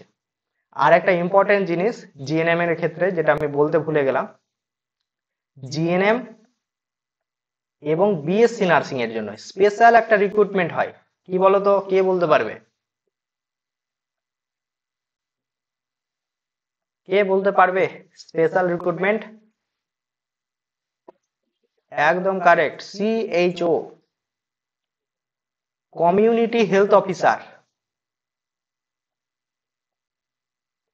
কমিউনিটি হেলথ অফিসার রিক্রুটমেন্ট হয়। আর এ কে কোথাকার অফিসার? হেলথ সেন্টারের। তোমাদের গ্রামের যে স্বাস্থ্য কেন্দ্রগুলো আছে সেখানে যে নার্সিং এর যে হেড অর্থাৎ সিএইচও, হ্যাঁ, যেটাকে কমিউনিটি হেলথ অফিসার বলা হয়, তার মিনিমাম যোগ্যতা জিএনএম থাকতে হবে উইথ এক্সপিরিয়েন্স। ঠিক আছে, মানে এক্সপিরিয়েন্স থাকতে হবে। শুধু জিএনএম করে নিলাম পরের বছর এলিজিবল হব না, 1 বছর 2 বছর এরকম দেখবে যে নোটিফিকেশনে এক্সপিরিয়েন্স চাই। তো সেটা তুমি দিতে পারবে, বিএসসি নার্সিং স্টুডেন্টরাও দিতে পারবে। বোঝা গেল? তো এই অফিসার হয়ে গেলে আর কিছু দেখতে হবে না, এর মতো সুখের চাকরি আর কিছু নেই। তোমার কোনো রকম নাইট ডিউটি নেই, ও জেনারেল শিফটে আছে, 10টা থেকে 5টা ডিউটিতে আসবে, অনেক সময় দেখবে ফাঁকি মেরেই থেকে যায়, আসেই না ডিউটিতে। ঠিক আছে, অথচ তার সব প্রেজেন্ট হয়ে যায়, কারণ সেই হেড এখনকার। বুঝলে? সেই হচ্ছে স্বাস্থ্য কেন্দ্রের হেড ওখানে। তো এটা খুব ভালো পোস্ট এবং খুব ভালো চাকরি। তো সেটা সবাইকে সুযোগ নিতে হবে। আমি পড়াশোনায় ভালো আছি কিন্তু সুযোগ নেব না, সেটা করলে কেমন হয়ে গেল না ব্যাপারটা? যে শুধু এএনএম পড়ে নিলাম আর আমি ফার্দার কোনো রকম এক্সামও দেবো না, আমার যে ক্যাপাবিলিটি কি আছে, আমি কি করতে পারি, সেই জিনিসটা আমি টেস্টই করলাম না। তাহলে দেখবে যে পরবর্তীকালে যখন তোমাদের বিয়ে হয়ে যাবে, মানে খুব খারাপ লাগবে। ঠিক আছে, এএনএম এর চাকরি করছো সারাদিন, সেই মানে স্বাস্থ্য কেন্দ্রের সেই খাতার কাজ করে যাচ্ছ, নার্সের স্টাফ মানে অ্যাসিস্ট্যান্ট হয়ে থাকছো, সে কিছু বললো সেটাই তোমাকে মেনে চলতে হচ্ছে। মানে খারাপ লাগবে একটা টাইমে যে সে কে, কমিউনিটি হেলথ অফিসার হোক বা নার্স হোক, সে কে, তার থেকে আমার কিন্তু অনেক নলেজ ছিল, আমি সেটাকে কাজে লাগাইনি, এই জিনিসটা রিগ্রেট একটা ফিল হবে একটা টাইমে। যারা মানে পড়াশোনায় ভালো আছে তাদের ক্ষেত্রে বলছি। আর যদি কেউ ভাবো যে না আমার ফ্যামিলি থেকে নাইট ডিউটি মেনে নেবে না, তারপর হচ্ছে আমার হেক্টিক জব দরকার নেই, আমার শান্তির একটা চাকরি দরকার, তাহলে তারা এএনএম করতে পারো, আমি তাদের বারণও করব না। এটা সম্পূর্ণ নিজের ওপর ডিপেন্ড করে। কিন্তু আমি এই জিনিসটাকে কেন তোমাদের বললাম, কারণ এই টাইমে এটা তোমাদের খুব দরকার ছিল। মানে তোমরা কি বলতো, একটা বাধা ধরা এর মধ্যে ছিলে যে আমরা গভর্নমেন্ট জবই দেখবো, স্টেট গভর্নমেন্টের জব ভ্যাকেন্সি বেরোলে সেটা কবে পাবো সেটাই আমরা অ্যাপ্লাই করবো। কিন্তু এই যে এতগুলো জায়গায় তোমাদের রিক্রুটমেন্ট হয়, এটা হয়তো অনেকেরই আইডিয়া ছিল না। ঠিক আছে, তারপর হচ্ছে যে কোন ডিগ্রিটা করলে কোথায় বেশি স্কোপ, এটাও কিন্তু অনেকের নলেজ ছিল না। তাহলে এখন তোমাদের এইসব জিনিসগুলো মানে দেখে বা শুনে কি মনে হচ্ছে, কোথায় তোমাদের স্কোপ বেশি বা অপরচুনিটি বেশি হচ্ছে জবের জন্য? কোন ডিগ্রিটা করলে তোমার জব আরো মানে তাড়াতাড়ি হবে বা স্কোপ বেশি থাকবে? অনেকে কিন্তু ভুলভাল বলবে যে জিএনএম এ কম্পিটিশন বেশি। তো কম্পিটিশন বেশি তো কম্পিট তো করতেই হবে, পড়াশোনায় মানে পড়াশোনাও করতে হবে, এবং পড়াশোনায় যারা ভালো আছে তারা তো কম্পিটিশনের জন্যই জন্মেছো, তাই না? তো কম্পিটিশনের মধ্যে তোমাকে থাকতে হবে, তাহলে তোমার গ্রোথ বেশি হবে, স্যালারি বেশি পাবে, সম্মান বেশি পাবে। তো এই জিনিসগুলো কিন্তু ভাবতে হয় জবের ক্ষেত্রে। বুঝতে পারলে?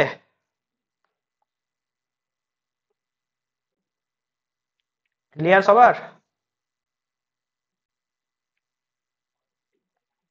হ্যাঁ, এবার বলো কার কি ডাউট আছে। হুম। হুম। হ্যাঁ, আমরা যেটা দিয়েছি, হ্যাঁ হ্যাঁ। কি কিরকম পার্থক্য?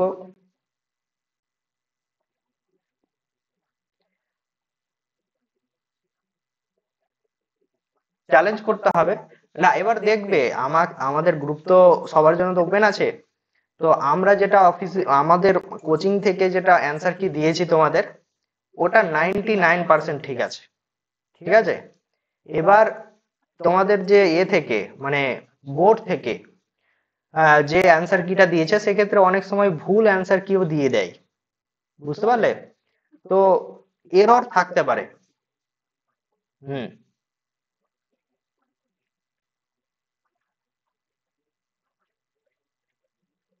বা মানে বোর্ড অ্যান্সার কি চেঞ্জ করলো না এটা বলতে চাইছো তো? তাহলে তোমার 500 টাকাটা জলে, তুমি নম্বরও পাবে না, 500 টাকারও পাবে না। না, নম্বরটাও পাবে না। হ্যাঁ, ওরা যেটা অ্যান্সার কি দিল সেই হিসাবেই নাম্বার কাউন্ট হবে। ওরা যদি দেখা গেল ফার্দার যে না এই কোশ্চেনটা আমরা ড্রপ করে দিলাম বা অ্যান্সার কি চেঞ্জ করলাম, তখন কিন্তু নম্বরের হেরফের হবে। অ্যান্সার কি যদি চেঞ্জ করে দেয় তাহলে যারা ঠিক করেছে তারা নম্বর পাবে, যারা ভুল করেছে তাদের নাম্বার ডিডাক্ট হবে। আর অ্যান্সার কি যদি ড্রপ করে দেয় মানে কোশ্চেনটাই ড্রপ করে দিল, তাহলে ওই নম্বরটা কাউকে দেবে না, অ্যাভারেজ করে নাম্বার দিয়ে দেবে।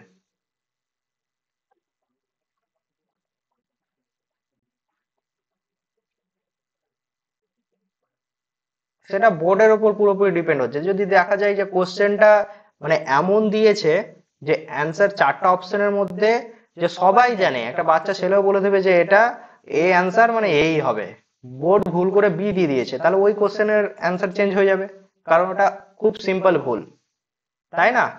ওগুলো তো সব মেশিন দ্বারা অ্যান্সার কি করা থাকে, তো সেক্ষেত্রে আবার রিভিউ করে অ্যান্সার কি চেঞ্জ করে।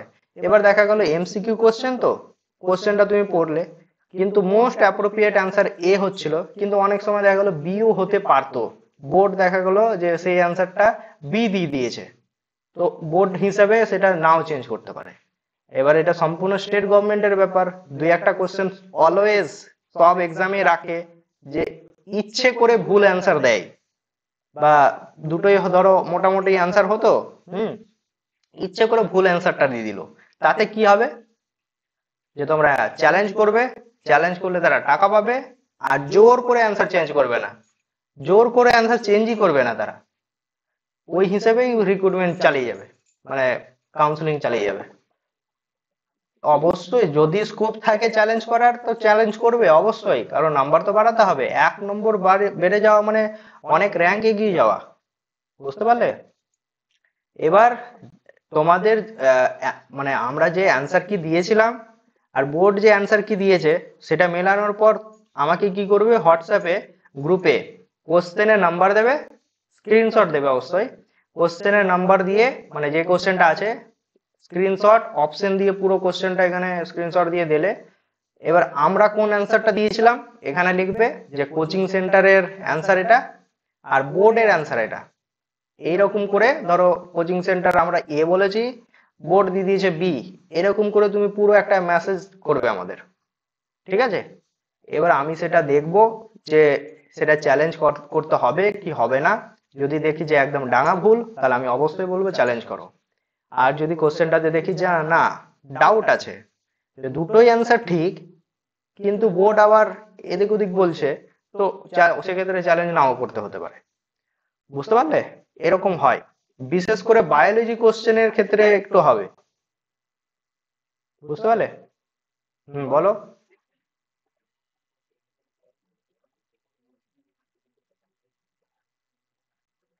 না, আমি আমার পোর্শন যতটা দেখেছি ম্যাথস এবং ফিজিক্যাল সায়েন্সে কোনো রকম কোশ্চেন কিন্তু ভুল ছিল না।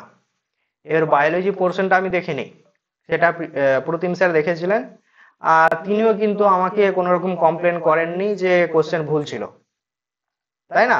গ্রুপে বলা হয়েছে, কোনো রকম কিন্তু কোশ্চেন ভুল এরকম বলা হয়নি কিন্তু। আর ইংলিশ অনেক সোজা কোশ্চেন ছিল, তো বিশ্বজিৎ স্যারও কিন্তু সেরকম কিছু বলেননি যে এই কোশ্চেনটা ভুল আছে বা কিছু, কেউ কিন্তু কোনো রকম কমপ্লেন করেননি, ঠিক আছে? তো ওই হিসাবে আমি বলতে পারছি কোনো কোশ্চেন কিন্তু ভুল ছিল না। ক্লিয়ার?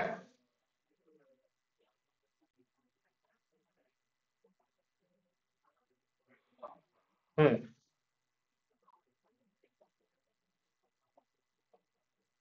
হ্যাঁ, আর একটা ইম্পর্টেন্ট কথা আমি তোমাদের বলতে ভুলে গেছি, এএনএম কোর্সটা কিন্তু অনেকে কেন পছন্দ করে জানো?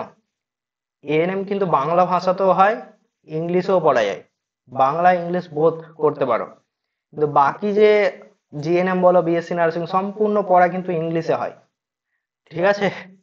তো সেই ভয়ে আবার কেউ এএনএম চলে যাও না, এটুকু বলবো। ইংলিশ প্রবলেম হবে না। পাঁচ, হ্যাঁ, ওটাই বলছি। তো যাদের ভালো র্যাঙ্ক হয়েছে এবং পড়াশোনায় ভালো, এখন থেকে ভালো আছো, ফিউচারে গ্রোথ করতে চাও, এএনএম বাঁচবে না, জিএনএম বাঁচো, অনেক অপরচুনিটি পাবে। ঠিক আছে? আর যারা মানে ভাবছো যে না আমি বিয়ে করে সেটেলড হয়ে যাব, আমার নাইট ডিউটি ভালো লাগে না বা ফ্যামিলি থেকে মেনে নেবে না, তারা কিন্তু এএনএম করতে পারো। অবশ্যই তাদের নম্বরও বেশি থাকতে হবে, কারণ এএনএম এ চান্সও পেতে হবে, এখন এএনএম এ তো কম্পিটিশন বেশি। বুঝলে? হুম। তো সবার একটা আইডিয়া হয়ে গেছে তো যে কোনটা নিলে বেটার হবে?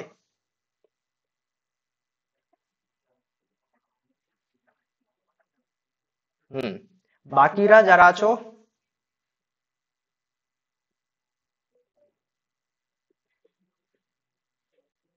আচ্ছা, তো হ্যাঁ, এটা মানে খুব দরকারি ছিল তোমাদের জন্য, ওই জন্য আমি নিলাম এই ব্যাপারটা, এই ক্লাসটা। অনেকেরই ডাউট এখানে ক্লিয়ার হবে, যে যেখানে নার্ভাস ছিল সেই নার্ভাসনেস গুলো দূর হবে। ঠিক আছে? আচ্ছা অরুণিমা, তুমি কি ঠিক করলে? এখনো কনফিউজড?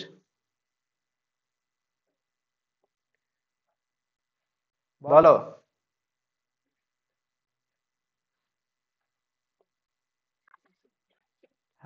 না, শুনতে পাইনি, এবার বলো। হুম।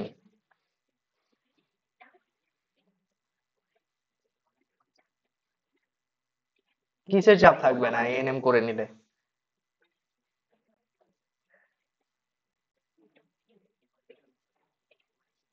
হ্যাঁ,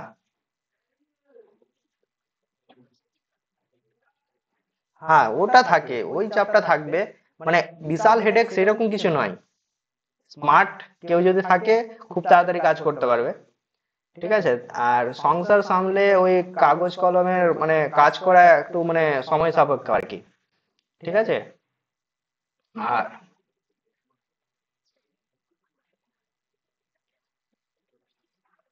তাহলে তুমি অবশ্যই জিএনএম করো, জিএনএম এ এত স্কোপ আছে। তুমি জিএনএম করে আবার বিএসসি নার্সিং করতে পারো, জানো তো?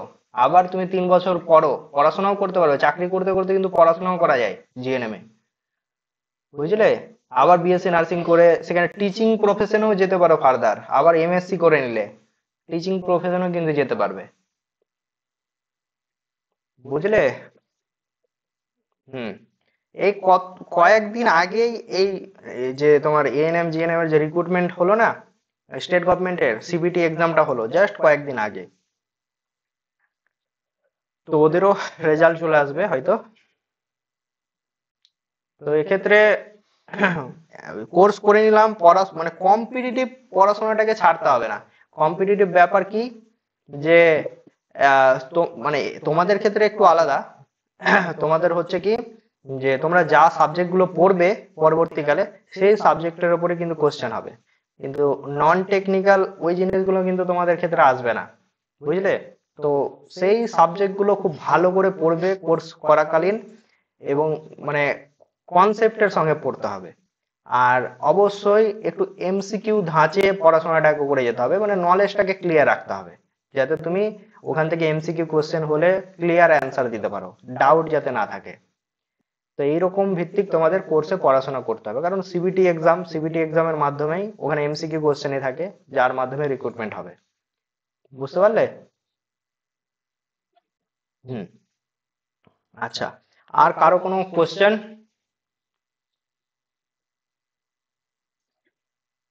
বলো। হ্যাঁ, ক্লিয়ার।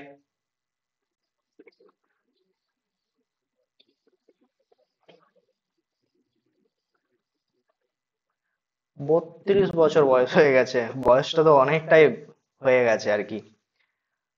তো হ্যাঁ, সেক্ষেত্রে তোমার ক্ষেত্রে বলবো, মানে তোমার বাড়ি থেকে কি বলছে সেটা একটা ইম্পর্টেন্ট জিনিস। কারণ যে-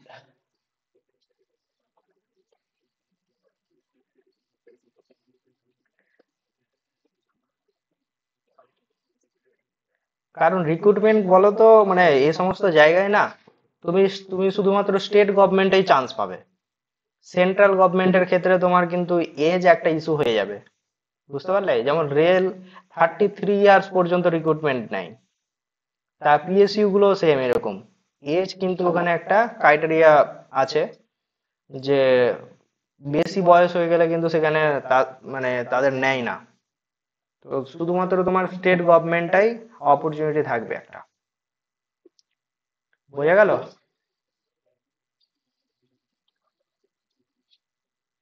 স্টেট গভর্নমেন্ট 40+, 40+ই আছে। হুম, 40+ই আছে। 3 বছর, 3 বছর লাগবে। না, ওটা ইনক্লুডেড 2.5 বছরের কোর্স প্লাস 6 মাস, টোটাল হচ্ছে 3 বছর। বুঝলে? হুম। তো সেক্ষেত্রে তুমি সেটা ভাবতে পারো। আর যদি কনফিডেন্স থাকে তাহলে জিএনএম করে, কারণ স্টেট গভর্নমেন্ট তো অপরচুনিটি থাকছেই, বুঝতে পারলে? স্যালারি বেশি পাবে।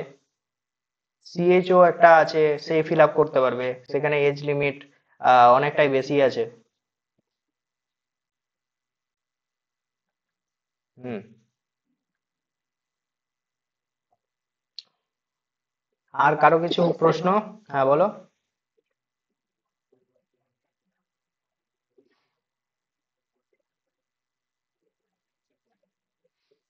হুম।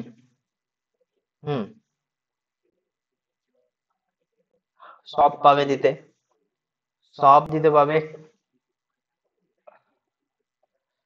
হ্যাঁ, সবাই পাবে দিতে, কিন্তু অবশ্যই প্রাইভেটে, যখনই মানে তুমি কোর্স করবে কি না, সেক্ষেত্রে কি হবে, তোমাকে এক্সপিরিয়েন্স গেইন করতে হবে। আর অবশ্যই মানে তোমার নলেজ থাকতে হবে, কারণ এগুলো তো সব হচ্ছে কি, যে এক্সাম বেসড কি না, সবকিছুতে সিবিটি এক্সাম চলে আসছে, তো তার পড়াশোনাও করতে হবে। এমন নয় যে তুমি প্রাইভেট থেকে করছো বলে এতে তুমি বসতে পারবে না, সেটা কিন্তু নয়। সেখানে সবাই এলিজিবল। আর অবশ্যই, অবশ্যই স্টেট গভর্নমেন্ট থেকে করবে। প্রাইভেট থেকে যদি মানে কেউ করে আর কি, অবশ্যই স্টেট গভর্নমেন্ট যে আইএনসি অ্যাপ্রুভড যে কলেজগুলো আছে সেইগুলো কিন্তু করতে হবে, বুঝতে পারলে? বাইরে থেকে কেউ করবে না। ব্যাঙ্গালোর থেকে কেউ করছে, বা আরো বাইরে থেকে কোথা থেকে, ওই সমস্ত জায়গা থেকে নার্সিং করতে যাবে না। যাদের বয়স বেশি তারা তো অবশ্যই যাবে না, কারণ এখানে মিনিমাম একটা 4 ইয়ার্স না 6 ইয়ার্স একটা বাউন্ডারি বেঁধে দিয়েছে, যে এত বছরের এক্সপিরিয়েন্স যদি করে সে, ধরো কেউ ব্যাঙ্গালোরে নার্সিং করতে গেল, মিনিমাম 4 বছর এক্সপিরিয়েন্স যদি করে, তাহলে সে স্টেট গভর্নমেন্টে রেজিস্ট্রেশন করাতে পারবে। নাহলে কিন্তু তার আগে স্টেট গভর্নমেন্টে রেজিস্ট্রেশন করাতে পারবে না, এরকম একটা কিন্তু বাউন্ডারি বেঁধে দেওয়া আছে যারা ব্যাঙ্গালোর থেকে নার্সিং করছে, বুঝতে পারলে?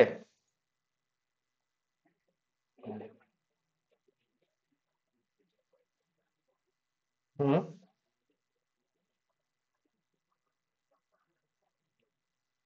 তোমার যদি, দেখো এখানে তো অবশ্যই একটা ডিফারেন্স থাকবে, কারণ যে তোমার ইন্টারভিউ নেবে সে একটা গভর্নমেন্টের মানে হসপিটালের হেড কেউ থাকবে। তো সে কি চাইবে, তার কাছে সেই আসবে যার নলেজ বেশি, যে যে প্র্যাকটিক্যাল বেশি করেছে, তো ওই রকম টাইপেরই সে কোশ্চেন করবে। ঠিক আছে, তো তারা সিলেক্ট করে নেবে যে কার নলেজ বেশি। এবার দেখা গেল দুজনের মধ্যে সেম নলেজই আছে, কিন্তু প্রেফার অবশ্যই গভর্নমেন্ট কলেজের স্টুডেন্টকে করবে। বোঝা গেল? হুম। ঠিক আছে। আর একটা জিনিস, তোমাদের ভাই বন্ধু মানে বোনেরা সব আছে, তাদের কিছু সাজেস্ট করবে, কারণ আমরা নতুন ব্যাচ চালু করতে শুরু করেছি। এখানে নভেম্বর থেকে কিন্তু স্টার্ট হয়ে যাবে। হ্যাঁ, এবার আমি পড়াবো ফিজিক্যাল সায়েন্স, ম্যাথস, পুরোটাই আমি পড়াবো। প্রতিম স্যার বায়োলজি নেবেন, আর বিশ্বজিৎ স্যার তোমাদের থাকছেনই, ইংলিশ রিজনিং নেবেন, আর বিপ্লব স্যার জিকে নেবেন তোমাদের। ঠিক আছে, তো নভেম্বর থেকে কিন্তু কোর্স শুরু হয়ে যাবে। ঠিক আছে।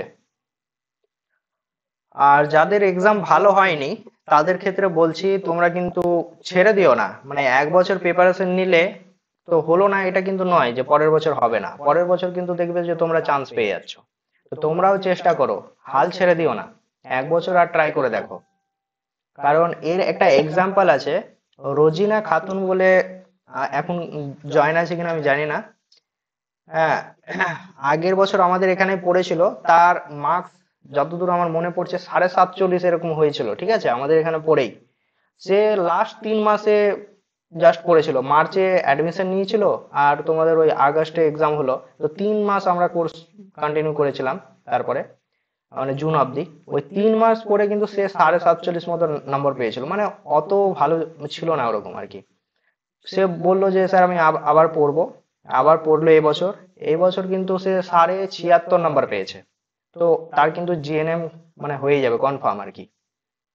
তো দেখো, সে যদি হাল ছেড়ে দিত তাহলে কিন্তু বসেই থেকে যেত। বুঝতে পারলে? হুম, বলো।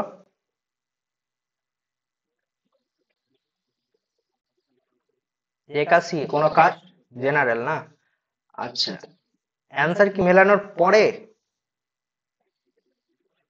আচ্ছা, তাহলে তো তোমার এএনএম হয়ে যেতে পারে। ঠিক আছে। হ্যাঁ, চান্স তো আছে, অবশ্যই আছে। 80 প্লাস তো।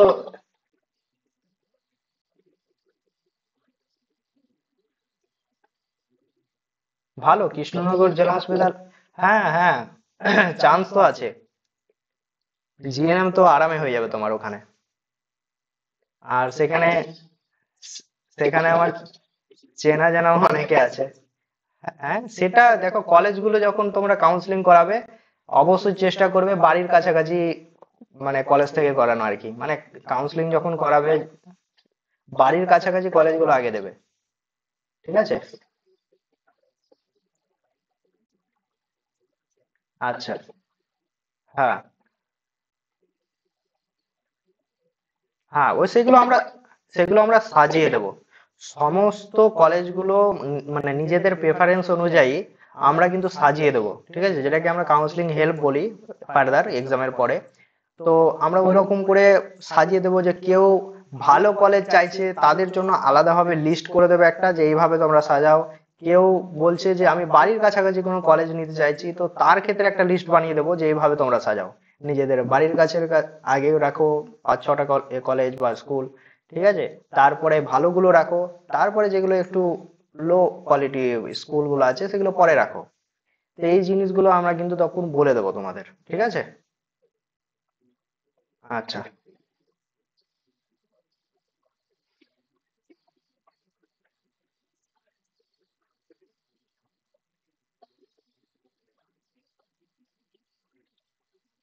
আচ্ছা, তুমি এমএসসি এম এমএসসি করেছো সায়েন্স নিয়ে, জিএনএম করছো, ঠিক আছে, ভালো কথা। কিন্তু রিসেন্টলি টিচিং এ অনেক ভালো ভালো রিক্রুটমেন্ট হচ্ছে, এসএলএসটি, মানে একটা হিউজ রিক্রুটমেন্ট হচ্ছে। সেগুলোও ট্রাই করো। আপার প্রাইমারি আসছে, ঠিক আছে, ওগুলো ট্রাই করো। আচ্ছা, যাই হোক। ডিএলএড করা আছে কি তোমার? আচ্ছা, এটা তোমার ভুল হয়ে গেছে, কারণ তুমি এমএসসি যখন করছো ওগুলো করতে হতো তোমাকে সঙ্গে সঙ্গে, ঠিক আছে। এমএসসি অ্যাডমিশন যখন নিলে ডিএলএড করে নিতে পারতে। তো এটা করতে হতো। যাই হোক, তো তুমি জিএনএম পেলে জিএনএম করতে পারো, ভালো অপরচুনিটি আছে এখানে একটা ক্যারিয়ারের। ঠিক আছে। হ্যাঁ, অবশ্যই। কিন্তু সেটা অবশ্যই তোমার প্রিফারেন্স থাকতে হবে যে তুমি এএনএম চাইছো না না জিএনএম চাইছো। ঠিক আছে। তো এএনএম চাইলে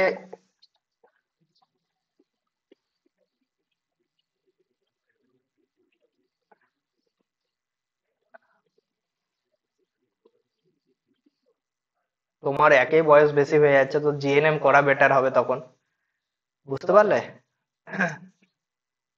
তো তুমি যেহেতু চাইছো এএনএম করতে, তাহলে প্রথমের দিকে সমস্ত এএনএম কলেজগুলো দেবে, তারপরে ফার্দার জিএনএম কলেজগুলো দেবে তোমার বাড়ির কাছাকাছি, তারপরে ভালো কলেজ দেবে জিএনএম এর, তারপরে বাকিগুলো দেবে। এইভাবে তুমি কাউন্সিলিংটা করাবে।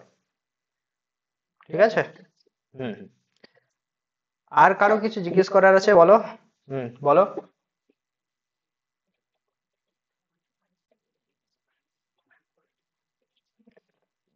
এই ডাউট গুলো বলে দেবো। তোমার যদি 100% এখনই স্থির করে নাও যে আমি জিএনএমই করব, তাহলে একটাও ভুল করে এএনএম কলেজ দেবে না। প্রথমেই সব বাড়ির কাছাকাছি, মানে বাড়ির কাছাকাছি হতে পারে যে ভালো, তুমি যদি বাইরেও থাকতে চাও তাহলে ভালো যে জিএনএম কলেজগুলো আছে, আরজি কর আছে, এনআরএস আছে, এসএসকেএম আছে, সেগুলো প্রথমের দিকে রাখবে। তারপরে বাড়ির কাছাকাছি রাখতে পারো, তারপরে পরের জিএনএম গুলো রাখো, এইভাবে। ভালো, তবে অ্যাভারেজ। অ্যাভারেজ। কারণ মেদিনীপুর বলো, তোমার ক্ষেত্রে তুমি যেরকম স্টুডেন্ট, আমি তো বলবো বাইরে থেকে যদি পড়াশোনা করতে পারো তাহলে এসএসকেএম, এনআরএস এই সমস্ত জায়গা থেকে করতে পারো।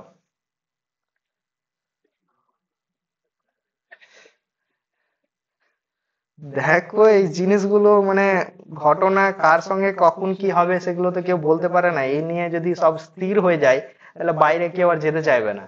তো এইগুলো হচ্ছে, তার সঙ্গে সঙ্গে যেতেও হবে, পড়াশোনাও করতে হবে, সবকিছুই করতে হবে। বুঝতে পারলে? হ্যাঁ, আর যদি তোমার ভয় করে বা তুমি যেতে না চাও তাহলে মেদিনীপুর করতে পারো, ওখান থেকে পড়াশোনা করতে পারো। হুম। ভালো কলেজ, অবশ্যই ভালো। ওখানে আমার অনেক স্টুডেন্ট আছে। ঠিক আছে, যেখানেই যাবে, মানে ওয়েস্ট বেঙ্গলের যতগুলো গভর্নমেন্ট কলেজ আছে সমস্ত জায়গায় যাবে, আমাদের কোচিং থেকে স্টুডেন্ট পাবে। দুই তিনজন করে তো মিনিমাম পাবেই। জিজ্ঞেস করবে। আহ এখন যদি যাও তাহলে থার্ড ইয়ার পাবে। ঠিক আছে, আমাদের কোচিং এর নাম বলবে বা আমার নাম বলবে, চিনে যাবে। হ্যাঁ।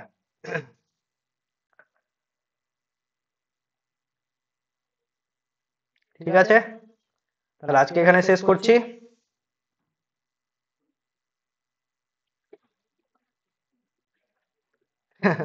হ্যাঁ, এরপর থেকে বাকি যারা থাকবে তারা দেখতে পাবে। আচ্ছা আচ্ছা, ঠিক আছে। তোমরা আমার ক্লাস পেলে না, 3 মাস মতো পেয়েছিলে না? হ্যাঁ, মানে কি বলবো, মানে আমারও অনেকগুলো ফেজ গিয়েছে ওখানে ছাড়ার পর থেকে। তোমাদের বলা হয়নি। আজ আমি একটু জাস্ট বলছি যে তারপর থেকে আমি যে এক্সাম গুলো ক্র্যাক করেছি বা চাকরি পেয়েছি, জাস্ট তার একটা লিস্ট দিচ্ছি তোমাদের, যে জানুয়ারির পর থেকে যে চাকরিগুলো হয়েছে আমার। ঠিক আছে। গার্ডেনরি শিপ বিল্ডার্স, সবাই নাম শুনেছো, হাওড়াতে আছে, যে জাহাজ বানায়, তাই না? যেটাকে জিআরএসি বলা হয়। তো তার আমি দুটো পোস্টে পেয়েছিলাম, একটা ডিজাইন অ্যাসিস্ট্যান্টে আর একটা সুপারভাইজার পোস্ট। সব এগুলো ইঞ্জিনিয়ারিং। ঠিক আছে। তো এখানে দুটো জব পেয়েছি আমি, জয়েন কিন্তু করিনি। আর জানুয়ারিতে যেটা পেয়েছিলাম সেটা হচ্ছে সেলে। সেল, যে মানে এখন বলতে গেলে করছি, কিন্তু আমি এটা রিজাইন করে দিয়েছি, কারণ এর পরবর্তীকালে সবাই জানো যে আমি এবার রেল জয়েন করব। তারপরে আরআরবি টেকনিশিয়ান পেয়েছিলাম, সেটাও আমি জয়েন করিনি, যেটা আমার মালদাতে বাড়ির কাছেই পোস্টিং হচ্ছিল। ঠিক আছে, সেটাও আমি জয়েন করিনি। ঠিক আছে। তারপরে দক্ষিণেশ্বরে আদ্যাপীঠ অন্নদা পলিটেকনিক কলেজ আছে, যেখানে আরজি করে আমি মেডিকেল, মানে আমার মেডিকেল ছিল, সেখানে গিয়েছিলাম। তো সেখানে একটা পেয়েছি ল্যাব অ্যাসিস্ট্যান্ট। তো ভাগ্যটা একটু খারাপ যে আমার লেকচারারটা হয়নি সেখানে। লেকচারার হলে হয়তো সেটাই জয়েন করতাম। তো এটাও আমি জয়েন করিনি এখনো। তারপরে হয়েছে আমার আরআরবি জেই, মানে রিসেন্টলি। তো এরপরে আমি এটাই জয়েন করব আর কি। ঠিক আছে। আমার মেকানিক্যাল ইঞ্জিনিয়ারিং। মেকানিক্যাল। হ্যাঁ হ্যাঁ, আমার বিটেক আছে, ডিপ্লোমা করার পরে বিটেক আছে।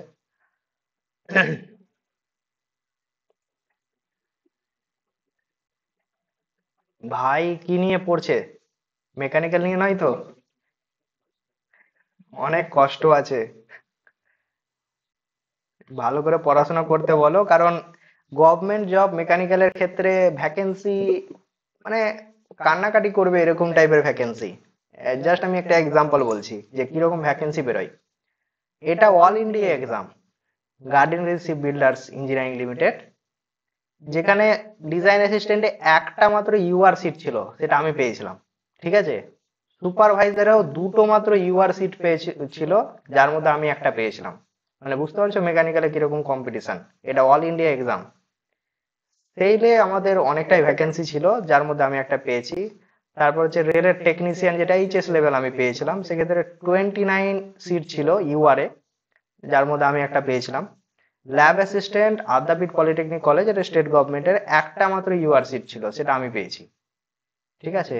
আর আরআরবি যেই মানে রিসেন্টলি যেটা 206টা ভ্যাকেন্সি ছিল ইউআরএ, হিউজ কম্পিটিশন ছিল। পার সিট কম্পিটিশন, তোমাদের একটা এক্সাম্পল বলছি, এর পার সিট, একটা সিটের কম্পিটিশন ছিল 772। মানে একটা সিটের জন্য 772 জন ক্যান্ডিডেট লড়াই করছে। যেখানে তোমাদের এএনএম জিএনএম যদি এক্সাম দাও, পার সিট কম্পিটিশন হয়তো 10-12 হবে। যখন এক্সাম দেবে পার সিট কম্পিটিশন 10-12 হবে মাত্র। মানে বুঝতে পারছো কি হারে কম্পিটিশন ছিল। তো সেখান থেকে আমি একটা পেয়েছি। তো এটা মেকানিক্যালের। সব থেকে বেস্ট এখন হচ্ছে যদি কেউ ইঞ্জিনিয়ারিং পড়তে চায়, সিভিল ডিপার্টমেন্ট। সিভিল ইঞ্জিনিয়ারিং যদি পড়ে, বিশাল ভ্যাকেন্সি, আর চাকরি পাওয়ার স্কোপ তো প্রচুর, সমস্ত জায়গায় সিভিল কিন্তু রিক্রুটমেন্ট হয়। বুঝলে?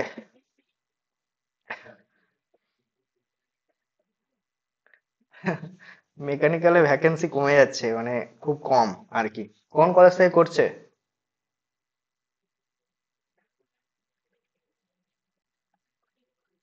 বাঁকুড়া পলিটেকনিক কলেজ না? আচ্ছা। ভালো করে পড়তে বলো। এরপরে আমি মানে, হ্যাঁ মানে এখন কোন ইয়ার চলছে?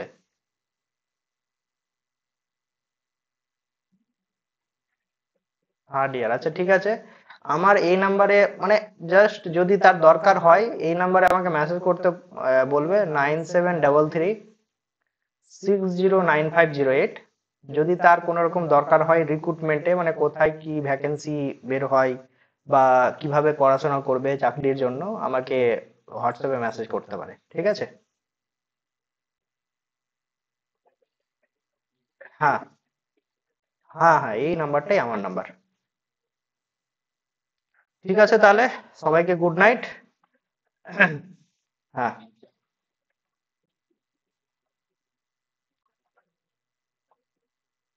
কি বলো?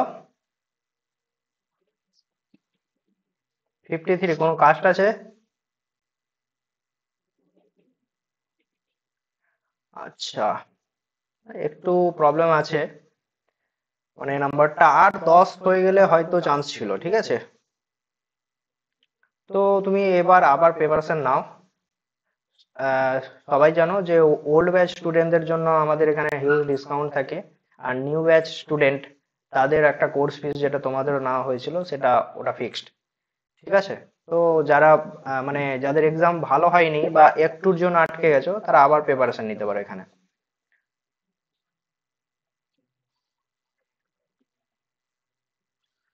বলো। হ্যাঁ বলো।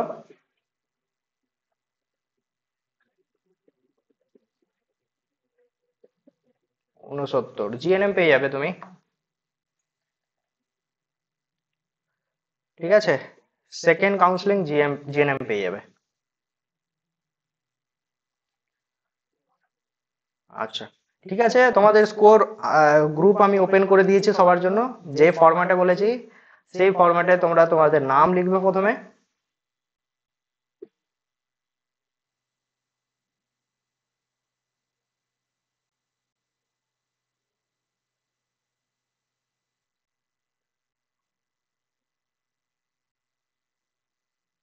আচ্ছা, কেটে গেছিল ক্লাসটা। তো যেটা বলছিলাম, যে গ্রুপে আমি জানিয়ে দিয়েছি, প্রথমে তোমার নাম লিখবে, তোমার স্কোর কত আসছে, অ্যান্সার কি মেলানোর পরে সেটা লিখবে, আর ক্যাটাগরি লিখবে। ঠিক আছে। তাহলে আমি বুঝতে পারবো যে সেই ক্যাটাগরিতে কত নম্বর কাউন্সিলিং এ চান্স পাবে কি পাবে না। এবার দেখো, এটা ফাইনাল অ্যান্সার কি নয়, এটা হচ্ছে মডেল অ্যান্সার কি। কারণ এরপরে অবজেকশন হবে, 30 তারিখ পর্যন্ত অবজেকশন দেবে। আর হয়তো 2 তারিখে, 1 থেকে 2 তারিখ এর মধ্যে ফাইনাল অ্যান্সার কি ওরা দিয়ে দিবে। বুঝতে পারলে? ফাইনাল অ্যান্সার কি যখনই দিয়ে দিলো, তখনই রেজাল্ট দিয়ে দেবে তোমাদের। তাহলে তোমাদের রেজাল্ট আর বেশি নাই, 1 সপ্তাহের মধ্যে রেজাল্ট আসছে। বুঝলে?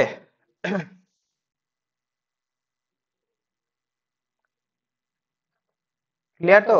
জাস্ট 1 সপ্তাহের মধ্যে কিন্তু তোমাদের রেজাল্ট চলে আসবে।